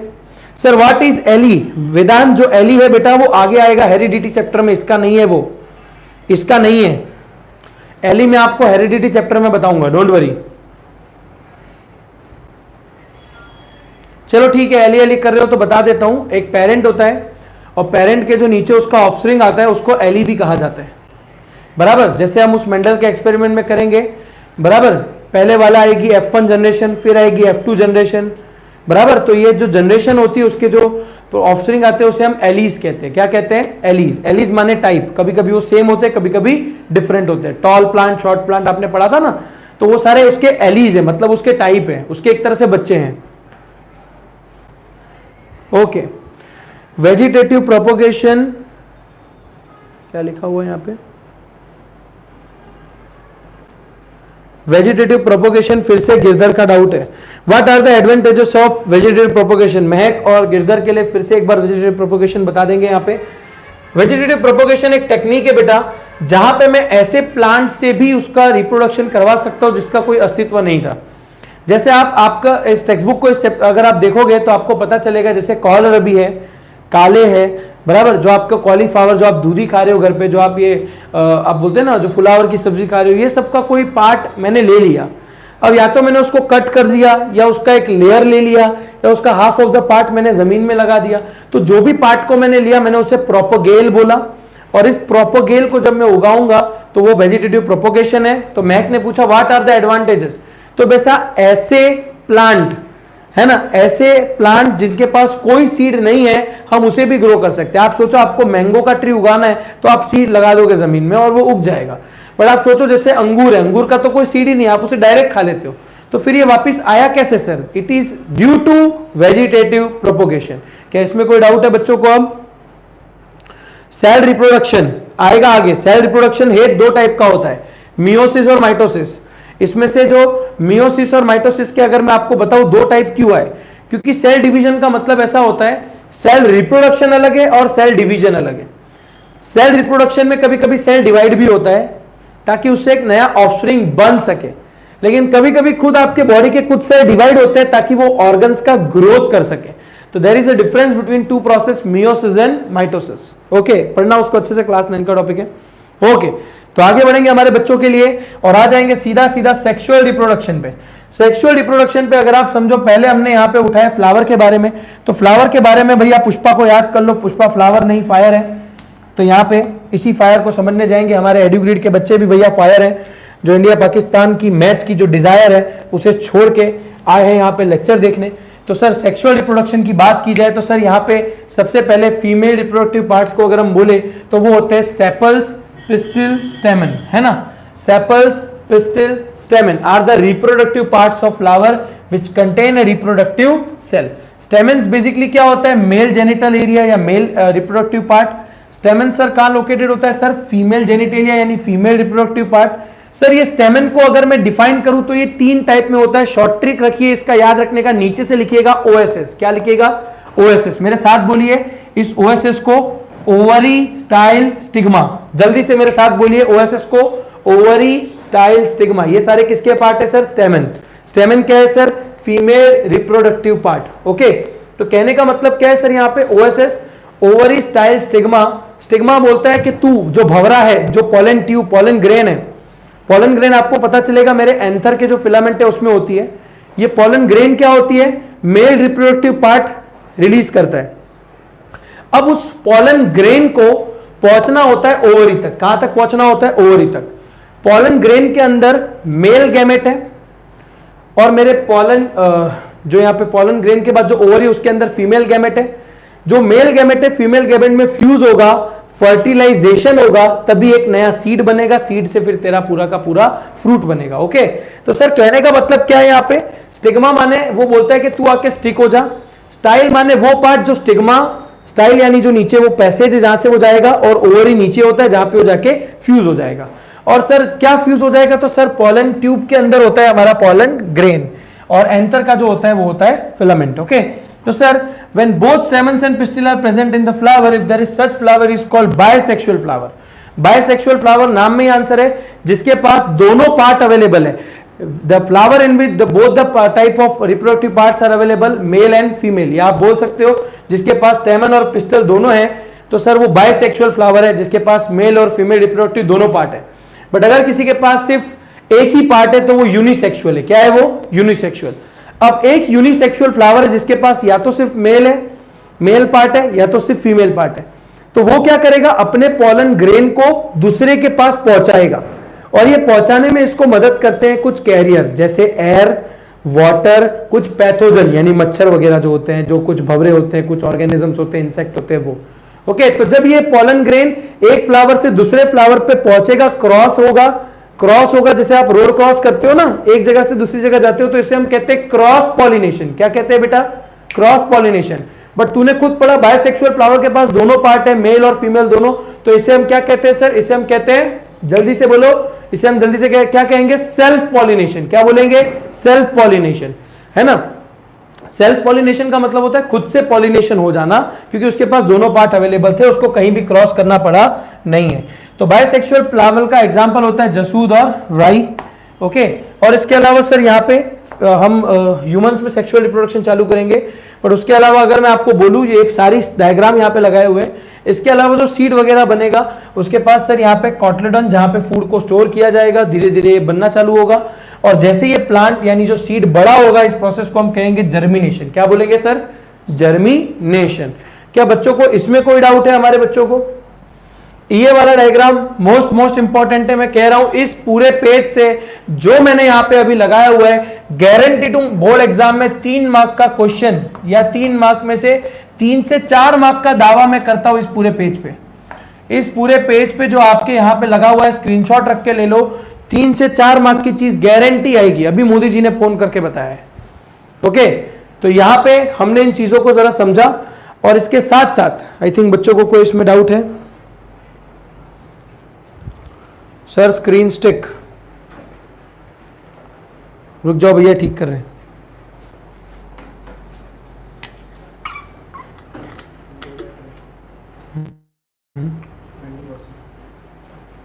एंड हो जाएगा।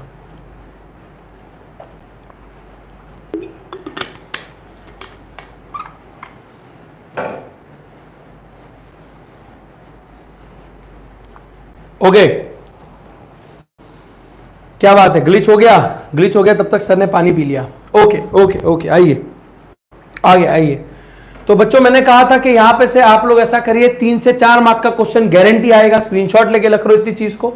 ओके, 3 से 4 मार्क का क्वेश्चन, ऑब्जेक्टिव 2 मार्क क्वेश्चन, कुछ भी आ सकता है इस पूरे पेज में से, ये मेरी गारंटी है, मेरा दावा है। ओके, देख के रहिएगा। और इसके साथ साथ यहां पे आगे बढ़ेंगे हम सेक्सुअल रिप्रोडक्शन में। पर सेक्सुअल रिप्रोडक्शन से सर एक बात हम यहां पे कहेंगे कि जब हम पहले बचपन में सर, हम जब इमरान हाशमी का कोई सॉन्ग देखते थे, कोई लव सॉन्ग देखते थे, सिर्फ मज़ा आता था। लेकिन अब मज़े के साथ साथ अगर फीलिंग आ रही है तो मेरे मुन्ना समझ जाना कि तेरी प्यूबर्टी जो है वो हिट हो गई है। तो सर इसका मतलब क्या है? The age at which the reproductive organs became active in boys and girls which attain them sexual maturity. इस एज पे आप सेक्स करने के काबिल बन जाते हो, इसके लिए हम उसे कहते हैं सेक्सुअल मैच्योरिटी। तो भैया सावधान रहने की जो उम्र है वो आ चुकी होती है, बराबर। जो लड़का है, लड़की है, सयानी हो चुकी होती है, ऐसा कहा जाता है, तो वो प्यूबर्टी की एज है। Sir during this puberty girl increase breast size, girls के जो बॉडी स्ट्रक्चर में चेंज आने लगता है। और ये चेंज आया सबसे पहले पता चलेगा when they hit with menstrual cycle. जो मासिक वर्ड यूज किया जाता है, जो पीरियड वर्ड यूज किया जाता है, वो इसी के लिए किया जाता है कि मेंस्ट्रुअल साइकिल पहली बार हिट होता है। मेंस्ट्रुअल साइकिल है क्या? तो सर ये हम आगे बताने ही वाले हैं थोड़ी देर में, फीमेल रिप्रोडक्टिव पार्ट में, तो आपको उसमें समझ आ जाएगा। अभी के लिए इतना समझे, मेंस्ट्रुएशन हिट होता है तो पता चल जाता है गर्ल्स में कि प्यूबर्टी आ गई है। बॉयज के अंदर क्या होगा? उनके अंदर बियर्ड्स आने लगेंगी, मर्दाना आवाज आ जाएगा, माउस्टेज ग्रो होगी, फेशियल एक्सप्रेशन में जो आपके हेयर्स है वो ग्रो होंगे, बराबर। And the penis usually increase in size is able to become erect, है ना। अब इरेक्ट यानी आपको डे ड्रीम्स आने लगेंगे, आप किसी के ख्यालों में जाने लगोगे, है ना। अब आप ऐसा मत सोचना कि सर ने तो लिख दिया है कि your penis size will increase, sir मेरा तो हो ही नहीं रहा, ऐसा मत समझना। सबका एक टाइम पे जरूर इंक्रीज हो जाता है। और देखो छोटा या बड़े से कोई फर्क नहीं पड़ता, ये सबका भेद मत रखो। एज ए टीचर ये मेरा काम है कि आपके मन के अंदर आने वाले जो डाउट्स है उसे मैं क्लियर करूं, बट फिलहाल हमको एग्जाम पॉइंट ऑफ व्यू से लेके पढ़ना है। बाकी की चीजें लाइव लेक्चर में हम चीजों को आपको नहीं समझा सकते, आपको उसके लिए ऑफलाइन लेक्चर में आना पड़ेगा। ओके, सबसे शुरुआत करते हैं मेल रिप्रोडक्टिव सिस्टम से। Sir most important question, mail reproductive system consist of pair of testis, scrotum, vas deferens यानी वो डक्ट, उसके अलावा सर जो टेस्टिस है उसका पेयर हमने ऑलरेडी बोल दिया, फिर आता है प्रोस्टेट ग्लैंड और साथ में आता है सर पेनिस। ओके, तो कहने का मतलब है क्या सर, यहाँ पे स्ट्रक्चर आप हमको समझा दीजिए यहाँ पे तो हमें समझ आ जाएगा। तो जैसा कि आप यहाँ पे देख सकते हैं, मेल रिप्रोडक्टिव सिस्टम में टेस्टिस क्या प्रोड्यूस करता है सर? स्पर्म। स्पर्म क्या है सर? Male gamete. और ये मेल गैमेट कहां बनना चालू होते हैं सर? टेस्टिस में। ये पूरा पार्ट जो है नीचे का, जो आपके बॉडी से बाहर है, जो मेल की बॉडी से बाहर है, जो अलग है, जो लटक रहा है, उसे हम कहते हैं स्क्रोटम। ओके, वास डिफरेंस क्या है सर? वो डक्ट जो मेरे उस जगह से जहां से वो बन रहा है, टेस्टिस से जो स्पर्म बन रहा है, उसको जो यहां पे यूरेथ्रा तक डक्ट कनेक्ट करती है, उसे मैं कहता हूं वास डिफरेंस। क्या कहता हूं मैं? Vas deferens. इसके लिए कभी कभी नसबंदी जिसे कहते हैं, नसबंदी यानी जहां पे आपकी इस वास डिफरेंस को काट दिया जाता है, जिसे हम कहते हैं वेसेक्टोनॉमी। क्या कहते हैं? वेसेक्टोनॉमी, ताकि आगे जाके आपके बॉडी में से स्पर्म ना निकले। It is a type of contraceptive method जो हम आगे पढ़ेंगे, बट अभी वास डिफरेंस पढ़ा है तो सोचा मैंने बता दूं। टेस्टिस सर क्या है सर? सेक्स हार्मोन रिलीज करेंगे, testosterone which control the sperm production. Sir होता क्या है सर? बेसिकली अगर हम देखेंगे तो यहां पे सबसे पहले it produce the spermatozoa are release through the seminiferous tubules. Seminiferous tubules यानी छोटे छोटे ट्यूब्यूल्स के फॉर्म में स्पर्म क्या होता है? रिलीज होता है। स्पर्मेटोजोआ यानी इन शॉर्ट स्पर्म की बात की जा रही है, they are microscope in structure. उसके पास एक हेड होता है, पीछे एक टेल होती है। एक टाइम पे मिलियंस ऑफ स्पर्म रिलीज होते हैं, है ना। जब प्रोसेस होती है मेटिंग, मेटिंग यानी जब मेल और फीमेल सेक्सुअल इंटरकोर्स कर रहे हैं सर, उसे हम मेटिंग कहते हैं। During this mating millions of sperms are release from the male body, और ये मिलियन की रेस में से बेटा आगे आज तू जीत के यहाँ पढ़ रहा है और मैं यहाँ पे पढ़ा रहा हूं, तो हम सब ऑर्डिनरी लाइफ में विनर ही है। चिंता मत करो, सबका एग्जाम बढ़िया जाएगा।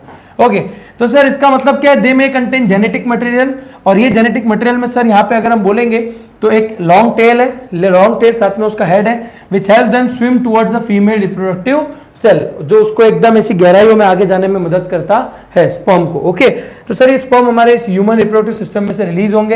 ह्यूमन रिप्रोडक्टिव सिस्टम में आपको जो, अगर मैं बात करूं मेल की, तो आपको बनाते आना चाहिए male reproductive system. Okay sir, male के बाद यहीं पे आ जाता है फीमेल रिप्रोडक्टिव सिस्टम। इसके अलावा एक और चीज यहां पे मैं शेयर कर दूं कि अगर किसी की बॉडी में से ये स्क्रोटम वाला पार्ट बाहर ना हो तो स्पर्म नहीं बन पाते। इसके लिए जानबूझ के डॉक्टर को at the time of birth अगर ये बाहर नहीं होता तो निकालना पड़ता है। उसके अलावा कुछ बच्चों को डाउट होता है कि ये बाहर क्यों है, क्योंकि आपके बॉडी का टेम्परेचर बहुत ज्यादा है, बट स्पर्म को बनने की औकात है 2 degree Celsius to 5 degree Celsius. अगर इससे ज्यादा टेम्परेचर हुआ तो स्पर्म नहीं बनेंगे, इसके लिए इसे बाहर रहना जरूरी होता है। ओके, फिर इसके अलावा सर आता है फीमेल रिप्रोडक्टिव सिस्टम, जिसके अंदर हम बात करेंगे सर किस किस की, तो उसके ऑर्गन्स की, जैसे ovaries, fallopian tube, uterus, cervix, vagina and anus. Okay, तो कहने का मतलब क्या है सर? यहाँ पे स्ट्रक्चर बताइए। तो यहाँ पे आप देख रहे हैं फीमेल रिप्रोडक्टिव सिस्टम है वो pair of ovaries, pair of ovaries से सर फिर यहाँ पे जो ये स्ट्रक्चर आप देख रहे हैं, जहां से ये ओवा का एग जो है वो निकलेगा, ओविडक्ट। क्या बोलते हैं हम इसे? ओविडक्ट, या तो इसे ही क्या कहा जाता है सर? Fallopian tube. सर उसके बाद ये कहां आता है? यूट्रस में। अब यूट्रस की जो वॉल है, यूटेराइन वॉल, बराबर, ओवा एग यहाँ पे आके जमा हो जाता है, तो उसको ऐसा लगता है कि अभी मेरा प्यारा स्पर्म आएगा और ओवा एग में फ्यूज हो जाएगा, फर्टिलाइजेशन हो जाएगा।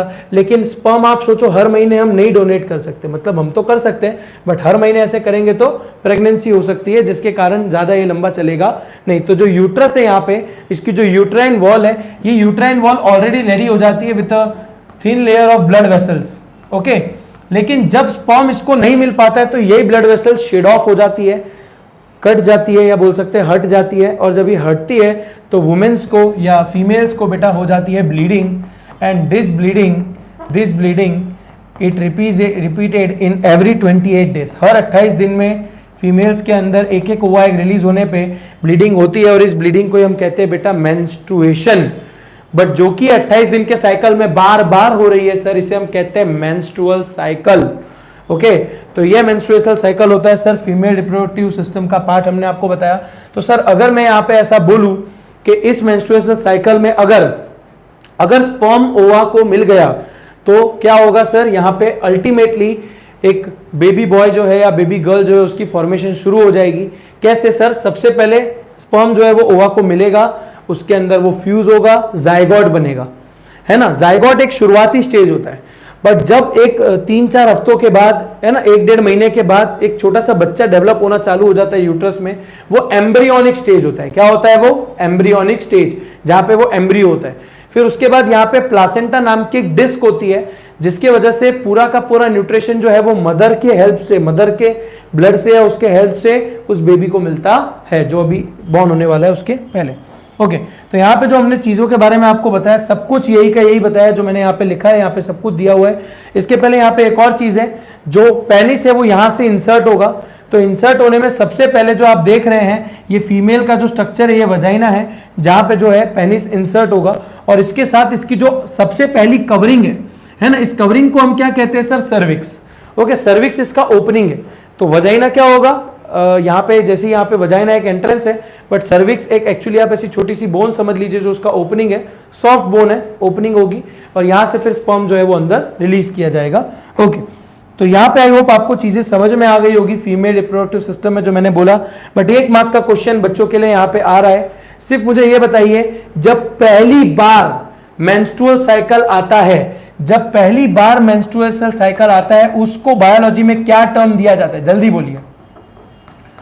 जब पहली बार मेंस्ट्रुअल साइकिल आया या मेंस्ट्रुएशन हुआ उसे बायोलॉजी में क्या टर्म दिया जाता है? उसे क्या टर्म दिया जाता है? जल्दी से बोलिए, जल्दी से बताइए क्या टर्म दिया जाता है? वेरी गुड वेदांत, वेनार्गी। प्यूबर्टी नहीं, प्यूबर्टी नहीं भाई, मेनार्की। क्या होता है? मेनार्की। Yes, menarche. अगर बच्चों को यह पता चल गया है कि सर सबसे पहले मेंस्ट्रुअल साइकिल वाले को अगर आप मेनार्की बोलते हो तो मेनार्की के बाद यहां पे सेकंड भी आ जाता है। क्या आ जाता है सर यहां पे? अगर यहां पे मेंस्ट्रुअल साइकिल स्टॉप हो जाए, बताओ जब मेंस्ट्रुअल साइकिल स्टॉप हो जाएगा तो उसे क्या बोलते होंगे? जल्दी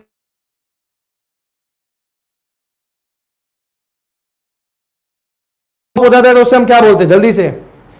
यस, मेनोपॉज। सबसे पहला जवाब दिया का, वेदांत का, युक्ति का, बिल्कुल सही, बिल्कुल सही, बहुत बढ़िया जवाब, बहुत बढ़िया जवाब। मेनोपॉज कहते हैं उसे, बिल्कुल सही जवाब सर, मेनोपॉज कहते हैं, menopause. Okay okay, voice glitch हो रहा है, अब प्रॉपर आएगा, चिंता मत करिए।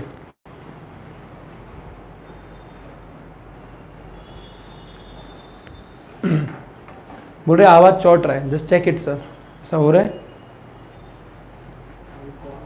बेटा कॉल आया था इसके लिए ऐसा हुआ था, अब ऐसा नहीं होगा, don't worry.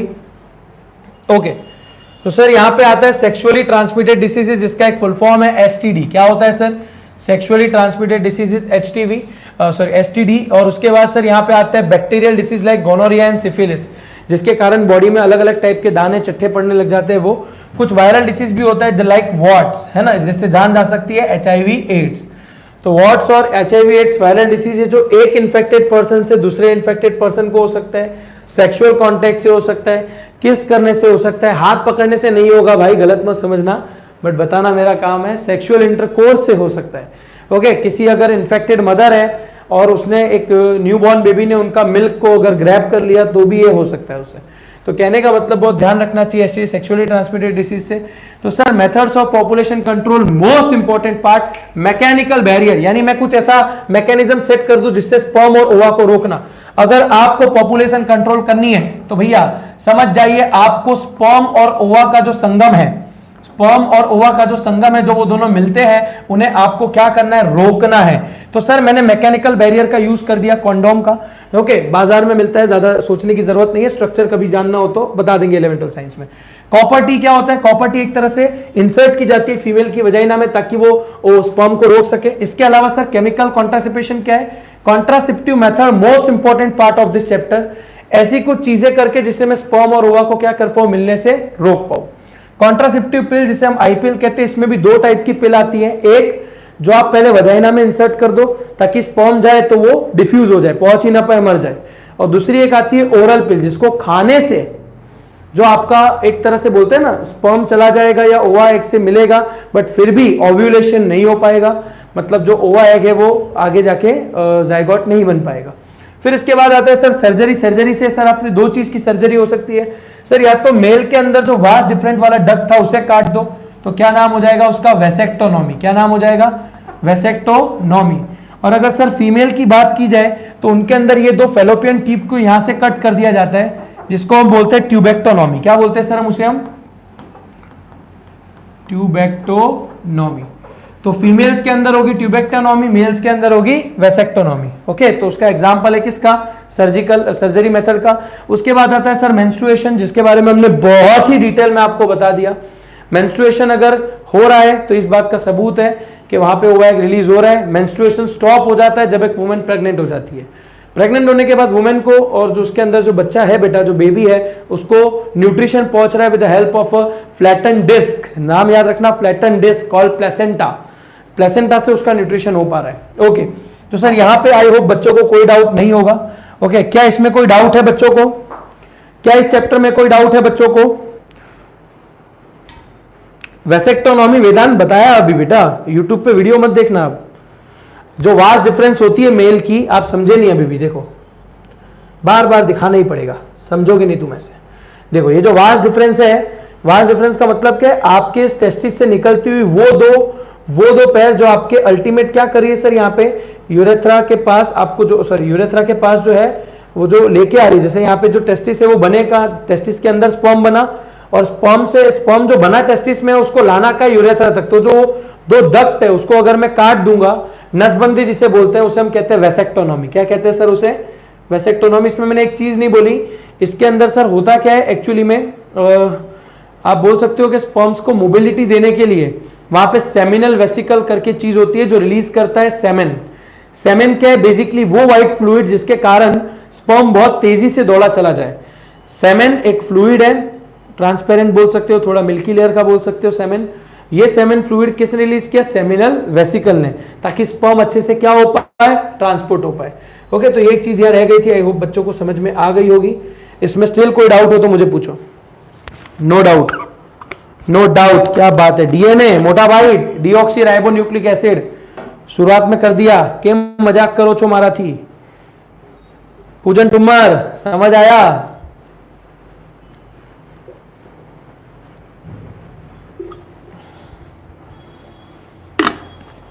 Doraemon gaming, Doraemon gaming नाम बताओ अपना, तभी नमस्ते करेंगे। ओके ओके, बिल्कुल बिल्कुल बिल्कुल, बहुत बढ़िया। आई होप बच्चों को कोई डाउट नहीं है। तो बढ़ते हैं हमारे next session. Last but not least, heredity. 3 mark देके जाने वाला चैप्टर, फ्री का चैप्टर, आसान चैप्टर, जो भी बोलो वैसा चैप्टर, हेरिडिटी। आने कहवाए गुजराती में वारसाई, है ना, जो तुम्हारे तुम्हारे माँ बाप से मिला हुआ है, उनकी शक्ल अकल जैसे आप दिख रहे हो वो। अब इसको हमको पढ़ना है रिप्रोडक्शन के एक अलग फेज से। रिप्रोडक्शन क्या था, कैसे था, वो हमको पता चल गया, बट अब इसको अलग फेज से पढ़ना है, हेरिडिटी यानी वारसाई, है ना। तो जो उनके पेरेंट होते हैं वैसे उनका ऑफस्प्रिंग आता है, उस हेरिडिटी को हमको पढ़ना है। ओके, तो शुरू करने जा रहे हैं हेरिडिटी को। लक्षराज बोल रहे हैं कॉन्ट्रासेप्टिव मेथड। बेटा थोड़ा सा वीडियो पीछे कर, कॉन्ट्रासेप्टिव मेथड का कसम से बहुत अच्छे से पढ़ा है। थोड़ा सा वीडियो पीछे कर, कॉन्ट्रासेप्टिव मेथड बहुत अच्छे से पढ़ा है। स्टिल कोई डाउट हो तो फोन कर ले, मेरा नंबर है तेरे पास।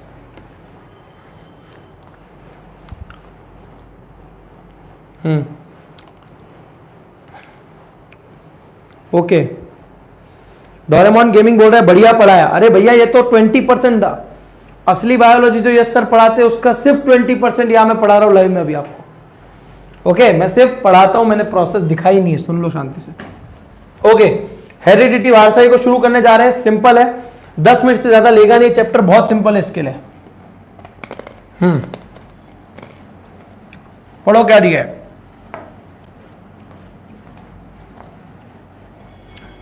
Reproductive process produce new organisms which are similar to the parent but with some differences, having genetic offspring from a pre-existing generation, inherit a basic physical structure as well as some variation। अब देखो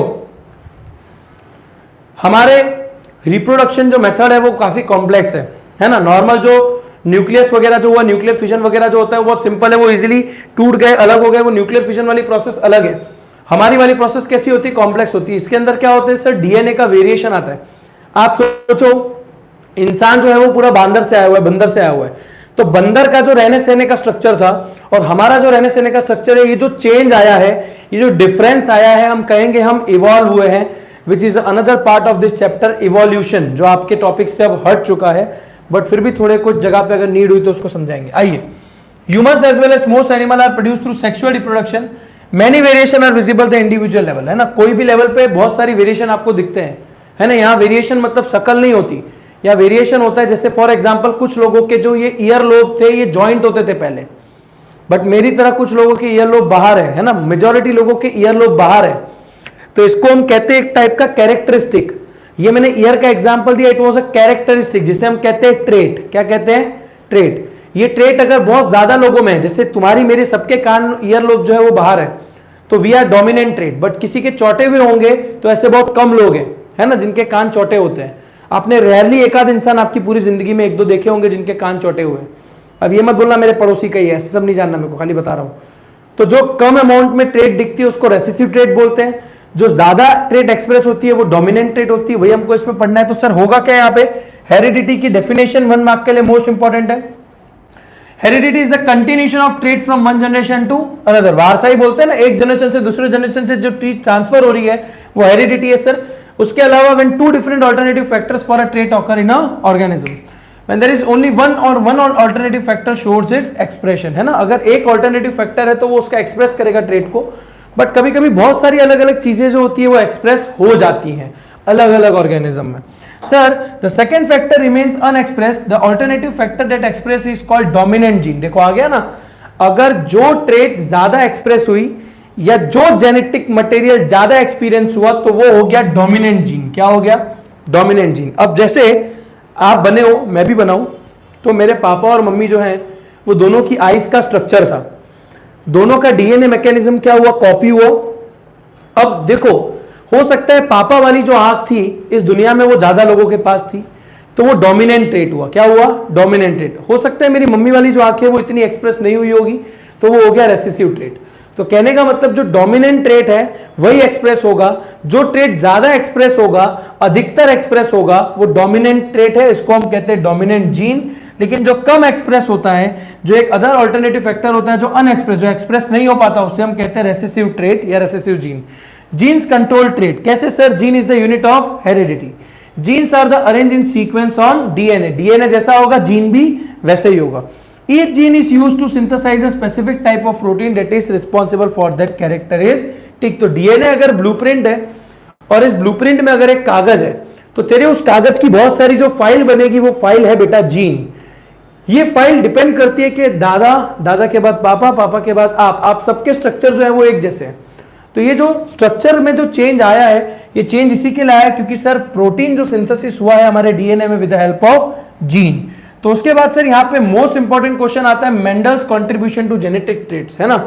तो ये Mendel को बहुत ही खास माना गया हमारे इस चैप्टर में क्योंकि इन्हीं के ट्रेट्स एग्जाम में भी आते हैं और ये बहुत इंपॉर्टेंट भी। तो जरा सुनना अच्छे से। यहाँ पे सबसे पहले मेंडल ने क्या किया, क्रॉस ब्रीड कराना चालू किया। इसने टॉल प्लांट और शॉर्ट प्लांट को पकड़ा। किसको पकड़ा, टॉल और शॉर्ट। अब आप देखो एक प्लांट लंबा है और एक छोटा है, तो ये एक ट्रेट हो गई ना। यहाँ पे इसने किसको कंपेयर किया, हाइट को। अगर मैं कलर को कंपेयर करूंगा तो वो क्या हो गया, कलर का कंपेरिजन हो गया। यहाँ पे हाइट का कंपैरिजन किया। तो मेंडल ने अपने सबसे पहले पी प्लांट से इसको शुरू करना चालू किया एक्सपेरिमेंट को। तो सबसे पहले जो उसकी F1 जनरेशन आई उसमें उसने क्या देखा, सबसे पहले जो टॉल प्लांट था उसने उस शॉर्ट प्लांट के साथ क्या किया, उसको सबसे पहले क्रॉस कराया। तो सबसे पहले जब F1 जनरेशन क्रॉस हुई तो सारे के सारे प्लांट कैसे आए सर, टॉल आए। कैसे आए, टॉल, क्योंकि टॉल वाला ट्रेट क्या था, मेन फॉर्म में था। ओके, बट हुआ क्या सर, जब ये टॉल प्लांट का जो रेसेसिव आया, फॉर एग्जांपल अगर मैं देखूं यहाँ पे आप लोगों के लिए बताया हुआ है, जब टॉल प्लांट का शॉर्ट प्लांट के साथ क्रॉस कराया गया तो सारे के सारे कैसे आए, टॉल। अब ये पता कैसे चलेगा सारे टॉल होंगे, तो देखो जो टॉल प्लांट होगा उसके अंदर बड़ा टी होगा, यानी ये जीन को रिप्रेजेंट करने का एक तरीका है ना, ये जीन को रिप्रेजेंट करने का एक तरीका है। बड़ा टी माने टॉल प्लांट, छोटा टी माने स्मॉल प्लांट। अब हुआ क्या, मैंने अगर एक बड़े टी, दो बड़े टी और दो छोटे टी का क्रॉस कराया तो आप नोटिस करो बड़े वाला टी कहां गया, छोटे वाले के साथ टी टी। ये वाला टी अगेन किसके साथ गया, इसके साथ, ये भी हो गया टी टी। ये वाला टी भी क्या गया, इसके साथ गया तो अगेन टी टी। ये वाला टी दूसरे वाले टी के साथ गया तो again T T. T T माने भाई टिकट टिकट नहीं है, ये टी टी ट्रेट है। अब आप देखो ऐसा कहा जाता है कि कोई एक आधा भी अगर बड़ा टी होगा तो वो प्लांट कैसा होगा, टॉल, और अगर दोनों के दोनों छोटे होंगे तो वो प्लांट कैसा होगा, डॉर्फ। डॉर्फ यानी छोटा, शॉर्ट। अब आप नोट कर लो कम से कम इनके पास एक एक टॉल बड़ा वाला टी है, यस और नो। तो जब हमने देखा जो F1 जनरेशन आई वो सारी की सारी कैसी आई, टॉल आई। बट जब हमने F1 इंटू F1 का क्रॉस कराया, किसका क्रॉस कराया, F1 इंटू F1, जहां पे एक बड़ा टी और एक छोटा टी और एक बड़ा टी और एक छोटा टी था। चलो इसका क्रॉस कराओ मेरे साथ जल्दी से। सिर्फ 10% बाकी है तो पहले मैं एक बार इसको रिवीजन करवा देता हूं। ओके, तो एक बार प्लीज पहले इसको देख लेते हैं, फिर आपके डाउट्स लेते हैं। तो फिर उसके बाद सर यहाँ पे आगे पता चलता है sex determination is the most important part. Sex determination अगर हम बात की जाए तो सेक्स डिटर्मिनेशन अंदर होता क्या है सर, हमारे जनरली कोई भी मेल, अगर हम कोई भी मेल को ऑब्जर्व करते हैं तो कोई भी मेल के अंदर क्या होता है सर, मेल के अंदर जो ट्रेट होता है वो एक एक्स होता है और एक वाई होता है। ओके, और जो अगर फीमेल की बात की जाए तो सर फीमेल के अंदर क्या होता है सर, दोनों एक्स एक्स वाले जीन होते हैं। तो जैसा मैंने अभी आपको टॉल प्लेन शॉर्ट प्लेन के बारे में बताया, ये बिल्कुल उसी के जैसा होगा। यहाँ पे समझना इसको अच्छे से, ये वाला जो x है आप इस x को इसके साथ करवाओ तो क्या मिलेगा, ओके तो आपको x और x मिलेगा। ये वाले x को वापस से दूसरे वाले x के साथ कराओ तो भी क्या मिलेगा, x और x मिलेगा, ओके। बट अब इस y वाले को अगर आप इसके साथ मल्टीप्लाई करवाओ तो xy मिलेगा, ओके। अब आप वापस से इस y को सेकेंड वाले y के साथ क्रॉस कराओ तो अगेन आपको xy मिलेगा। अब आप खुद देखो बेटा, मेल बनने के लिए चाहिए क्या, x और y, तो क्या मैं ऐसा बोल सकता हूं ये बेसिकली जो है ये दोनों के दोनों पॉसिबिलिटी मेल के हैं, लेकिन अगर ये वाला स्पर्म इस वाले ओवा के साथ अगर फ्यूज हुआ तो ये चांस किसका हो गया सर, फीमेल बनने का हो गया। यानी हम ऐसा बोल सकते हैं कि जो आने वाला न्यूबॉर्न बेबी है वो मेल आएगा या फीमेल, इसकी पॉसिबिलिटी कितनी होती है, 50-50%। कितनी होती है सर, बिल्कुल जी हाँ 50-50% होती है। तो यहाँ पे वही हमने समझाया हुआ है sir, the event that determine whether a foetus is baby boy or girl is called sex determination. Sir it depends on, दो टाइप के होते हैं सर। जब 23rd पेयर एक्टिवेट होता है इसे हम कहते हैं सेक्स क्रोमोसोम। क्या कहते हैं sir, sex chromosome, okay, sex chromosome, chromosomes. लेकिन जो 22 पेयर होती है सर, 22 पेयर, उसे हम कहते हैं ऑटोजोम्स। क्या कहते हैं, ऑटोजोम्स। ये ऑटोजोम्स बच्चे की बर्थ से दिखने चालू हो जाते हैं, एक्टिव हो जाते हैं। लेकिन सर बाकी का जो 23rd पेयर है वो क्या हो जाता है एकदम, जब ये कब एक्टिवेट होता है, जब आपको प्यूबर्टी हिट होती है, then only you are able to जज कि आपके पास वो एक्स वाला आया था या वाई वाला, बराबर। तो कहने का मतलब सिर्फ इतना सा है सर, टोटल अगर एक ह्यूमन बीइंग की बात की जाए तो उसको 23 उसके पापा से मिलते हैं और 23 टाइप के जो क्रोमोसोम है वो उसकी मम्मी से मिलते हैं, बराबर। तो इससे 23 और 23 यानी जो आने वाला ऑफस्प्रिंग होता है उसके पास 46 क्रोमोसोम होते हैं। 46 डिवाइड बाय 2 करूंगा तो आएगा 23 पेयर ऑफ क्रोमोसोम। कितने होते हैं, 23 पेयर। इस 23 में से जो 22 होते हैं और एक जो एक पेयर होती है, बराबर, एक जो होता है सोमेटिक सेल, एक जो होता है गेमेटिक सेल। तो सोमेटिक सेल माने जो आपके बॉडी में ऑलरेडी था, ये हो गया सोमेटिक। लेकिन जो एक पैर ऐसा है जो आपके उस पेरेंट के गैमेट, मेल गैमेट पे डिपेंड करेगा। स्पर्म हुआ तो वाई निकलेगा, फीमेल होगा तो एक्स निकलेगा। फीमेल मतलब ये जो फीमेल तो एक्स ही डोनेट करती है हर बार, ओके। लेकिन अगर मेल हुआ तो वाई वाला जो जीन है वो जाके उसमें फ्यूज होगा। तो इसकी वजह से जो लास्ट वाला पैर होता है उसको हम बोलते हैं गैमेटिक पैर या गैमेटिक सेल। क्या बोलते हैं इसको हम, गैमेटिक सेल, ओके। तो आई होप आपको जो एक क्वेश्चन इसमें से आते हैं, कई बार बच्चों को कंफ्यूज हो जाते हैं, तो ये कंफ्यूजन होने वाला नहीं है। गारंटी बेटा बोर्ड एग्जाम में अभी से लिख के दे रहा हूं, ये वाले क्वेश्चन मोस्ट आईएमपी, कम से कम 2 से 3 मार्क का क्वेश्चन आपका इस पेज से निकल के आने वाला है। चाहो तो स्क्रीनशॉट ले लो, बाद में मुझसे मिलके जाना। तो यहां पे अगर हम सर बात करेंगे तो sex chromosome x and x, ये किसमें होता है, फीमेल में, और मेल में क्या होता है, एक्स एंड वाई। सर इसके अलावा अगर हम बात करें, the basis of sex determination is the type of male in the offspring, it is on the spermatozoa transmitted. इसका मतलब अभी तक ऐसा होता था हमारे समाज में कि फीमेल्स को दोष दिया जाता था, बट आप नोट करो क्या यहाँ पे कहीं भी किसी फीमेल की गलती दिख रही है? फीमेल तो बेचारी अपना एक्स क्रोमोसोम ही डोनेट करेगी, चाहे वो दोनों एंड से हो। बट एक मेल के हाथ में ऑप्शन होता है, मेल स्पर्म में होता है कि वो वाई क्रोमोसोम जा रहा है या एक्स क्रोमोसोम। टेक्निकली गलती ना मेल की है ना फीमेल की है, बट अगर ऐसे देखा जाए तो जो न्यूबॉर्न बेबी है, अगर क्वेश्चन आता है कि उसका सेक्स किस पे डिपेंड करता है, तो वो डिपेंड करता है बेटा होने वाले पापा पे। अगर पापा ने एक्स वाला क्रोमोसोम दिया है तो बेबी गर्ल आएगी, वाई वाला क्रोमोसोम दिया है तो बेबी बॉय आएगा। एंड आई होप हमारे बच्चों को ये सब कुछ समझ आएगा। क्या बच्चों को इसके अलावा और कोई डाउट है? Because we read to the end of the topic. Autosome माने जो खुद से थे 22 पेयर्स। क्या हमारे बच्चों को कोई डाउट है? क्या हमारे बच्चों को कोई डाउट है इस पूरे टॉपिक में जो हमने आपको बताया? Sir when sex determination takes place, बेटा सेक्स डिटर्मिनेशन कभी नहीं हो सकता। आप समझो, डिटर्मिनेशन का मतलब होता है कि आने वाला न्यूबॉर्न बेबी उसका सेक्स क्या है वो तो जब आएगा तब पता चलेगा ना। तो सेक्स डिटर्मिनेशन पहले एक प्रैक्टिस हुआ करती थी जो एक्सरे के फॉर्म में कराई जाती थी, जो अब बंद हो चुकी है। तो तुम या मैं बच्चे के जन्म से पहले पता लगाने की कोशिश करेंगे कि उसका सेक्स क्या है, वो मेल है या फीमेल है, तो ये एक पनिशेबल ऑफेंस है, ओके। सर टोटल क्रोमोसोम पूछे तो मुन्ना टोटल क्रोमोसोम पूछे दिया 46 लिख देना। बट बेटा चालाकी से देखना, ग्रामर में ये लोग बहुत बार खेल जाते हैं। अगर आपको पेयर ऑफ क्रोमोसोम पूछे तो 23 लिख दो। अगर आपको सिर्फ क्रोमोसोम पूछे कि how many chromosomes are there, देखो यहां पे भी आपको मैं धोखा देके दिखाता हूं अभी के अभी, how many chromosomes are there, तो सर देयर आर 46 क्रोमोसोम।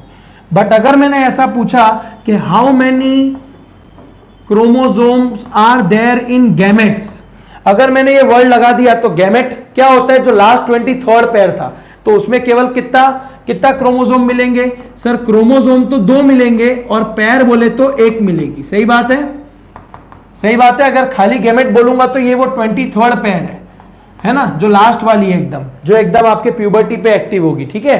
और यही आपके होने वाले बच्चे का सेक्स डिटरमाइन करेगी कि वो मेल होगा या फीमेल। बोलो इसमें कोई डाउट है? बिल्कुल सही कहा है। फिजिक्स का लाइव ठीक कल 9 बजे किया जाएगा। और इसी तरह पूरे एनर्जी के साथ आपके जो भी डाउट्स है मुझे व्हाट्सएप कर दीजिएगा, कमेंट सेक्शन में बता दीजिएगा। We will conduct a live session of physics also, complete physics का वो भौकाल, वो लेंस फॉर्मूला, वो इलेक्ट्रिसिटी के चैप्टर, वो मैग्नेटिज्म जो आज के पहले कभी नहीं पढ़ाए गए, इतनी ताकत से पढ़ाई जाएंगे कि आपने कभी सोचा नहीं होगा। So the battery is going to end. अगर किसी का कोई डाउट हो तो बेटा बोल दो, otherwise we are going to end this live now. Menstruation बेटा, जब ओवाएग रिलीज होने वाला होता है, जब ओवाएग रिलीज होने वाला होता है बराबर, तो वो यूट्रस पहले से रेडी हो जाता है कि ओवाएग अब आएगा तो उसके स्पर्म मिलने वाला है। बट अगर स्पर्म नहीं मिलता तो जो यूट्रस की जो वॉल है ब्लड से जो बनी हुई होती है, जो होने वाले बेबी के लिए एक बेड बनाती है, वो टूट के गिर जाती है, शेड ऑफ हो जाती है, तो उससे वुमेन्स को ब्लीडिंग होता है। इसको मेंस्ट्रुएशन कहते हैं, जो हमने आगे पढ़ाया बेटा, एक बार उसको देख लो फिर से। पेपर लीक होगा, जरूर होगा एग्जाम के एक दिन पहले, चिंता मत करिए। ओके, तो बच्चों अगर सच में वीडियो अच्छा लगा हो दिल से तो एक बार वीडियो को लाइक करिए, शेयर करिए अपने दोस्तों के साथ। वेदांत पूछ रहे सर सेक्स क्रोमोसोम बोले तो कितने लिखने का? सर सेक्स क्रोमोसोम बोले तो सेक्स क्रोमोसोम केवल 2 ही होते हैं, और अगर पेयर बोले तो 1 ही होती है। ओके, क्या वेदांत इसमें कोई डाउट है?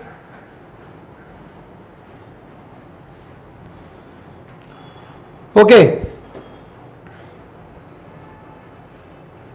ऑब्जेक्टिव्स का नोटिफिकेशन आपको प्रोवाइड किया जाएगा।